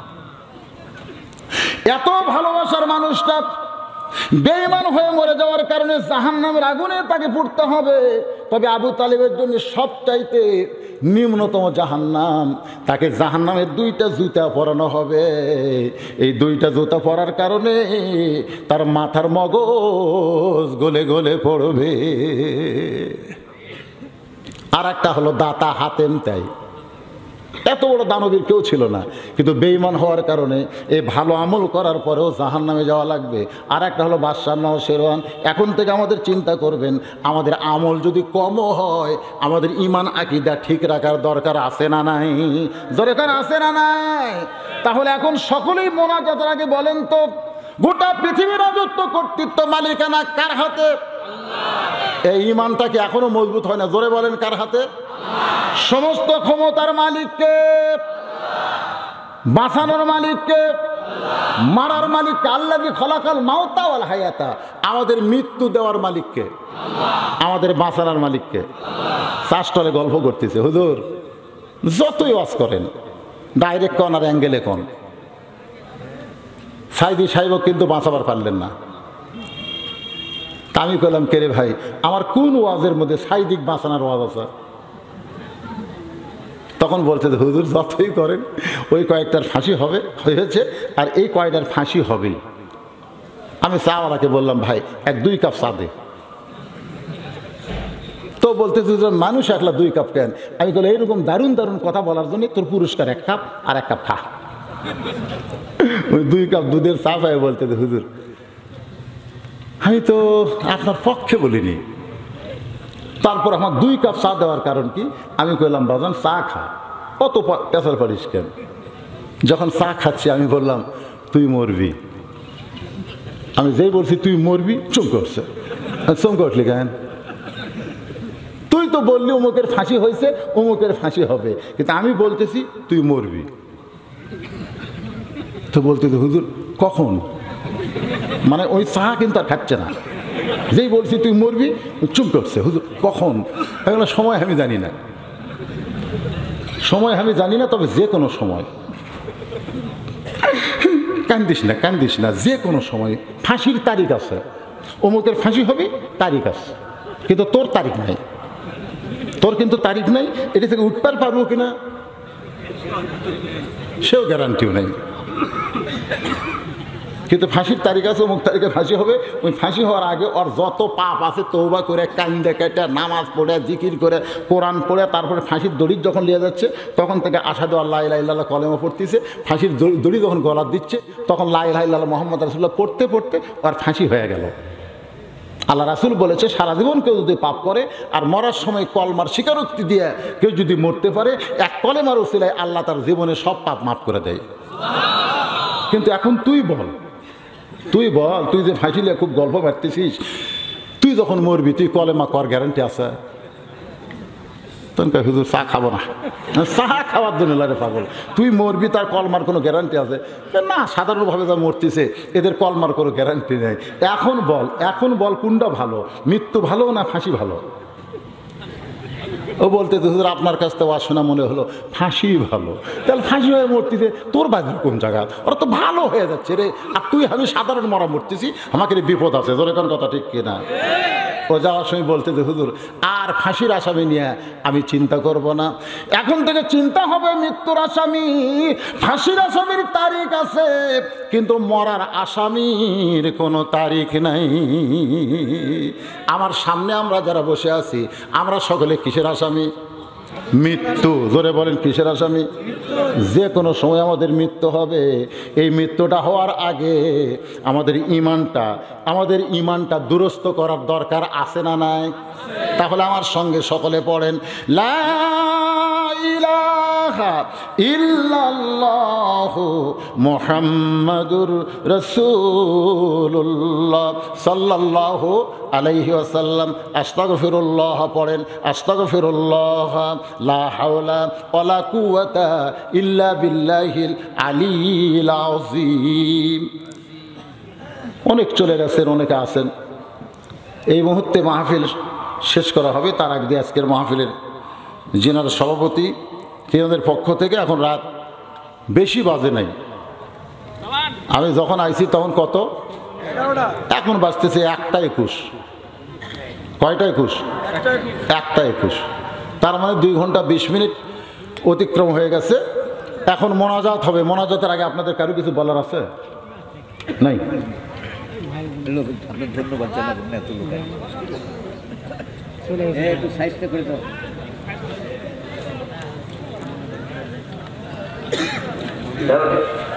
ছাত্রছাত্রী পরীক্ষা দিবে। আসসালামু আলাইকুম ওয়া রাহমাতুল্লাহ।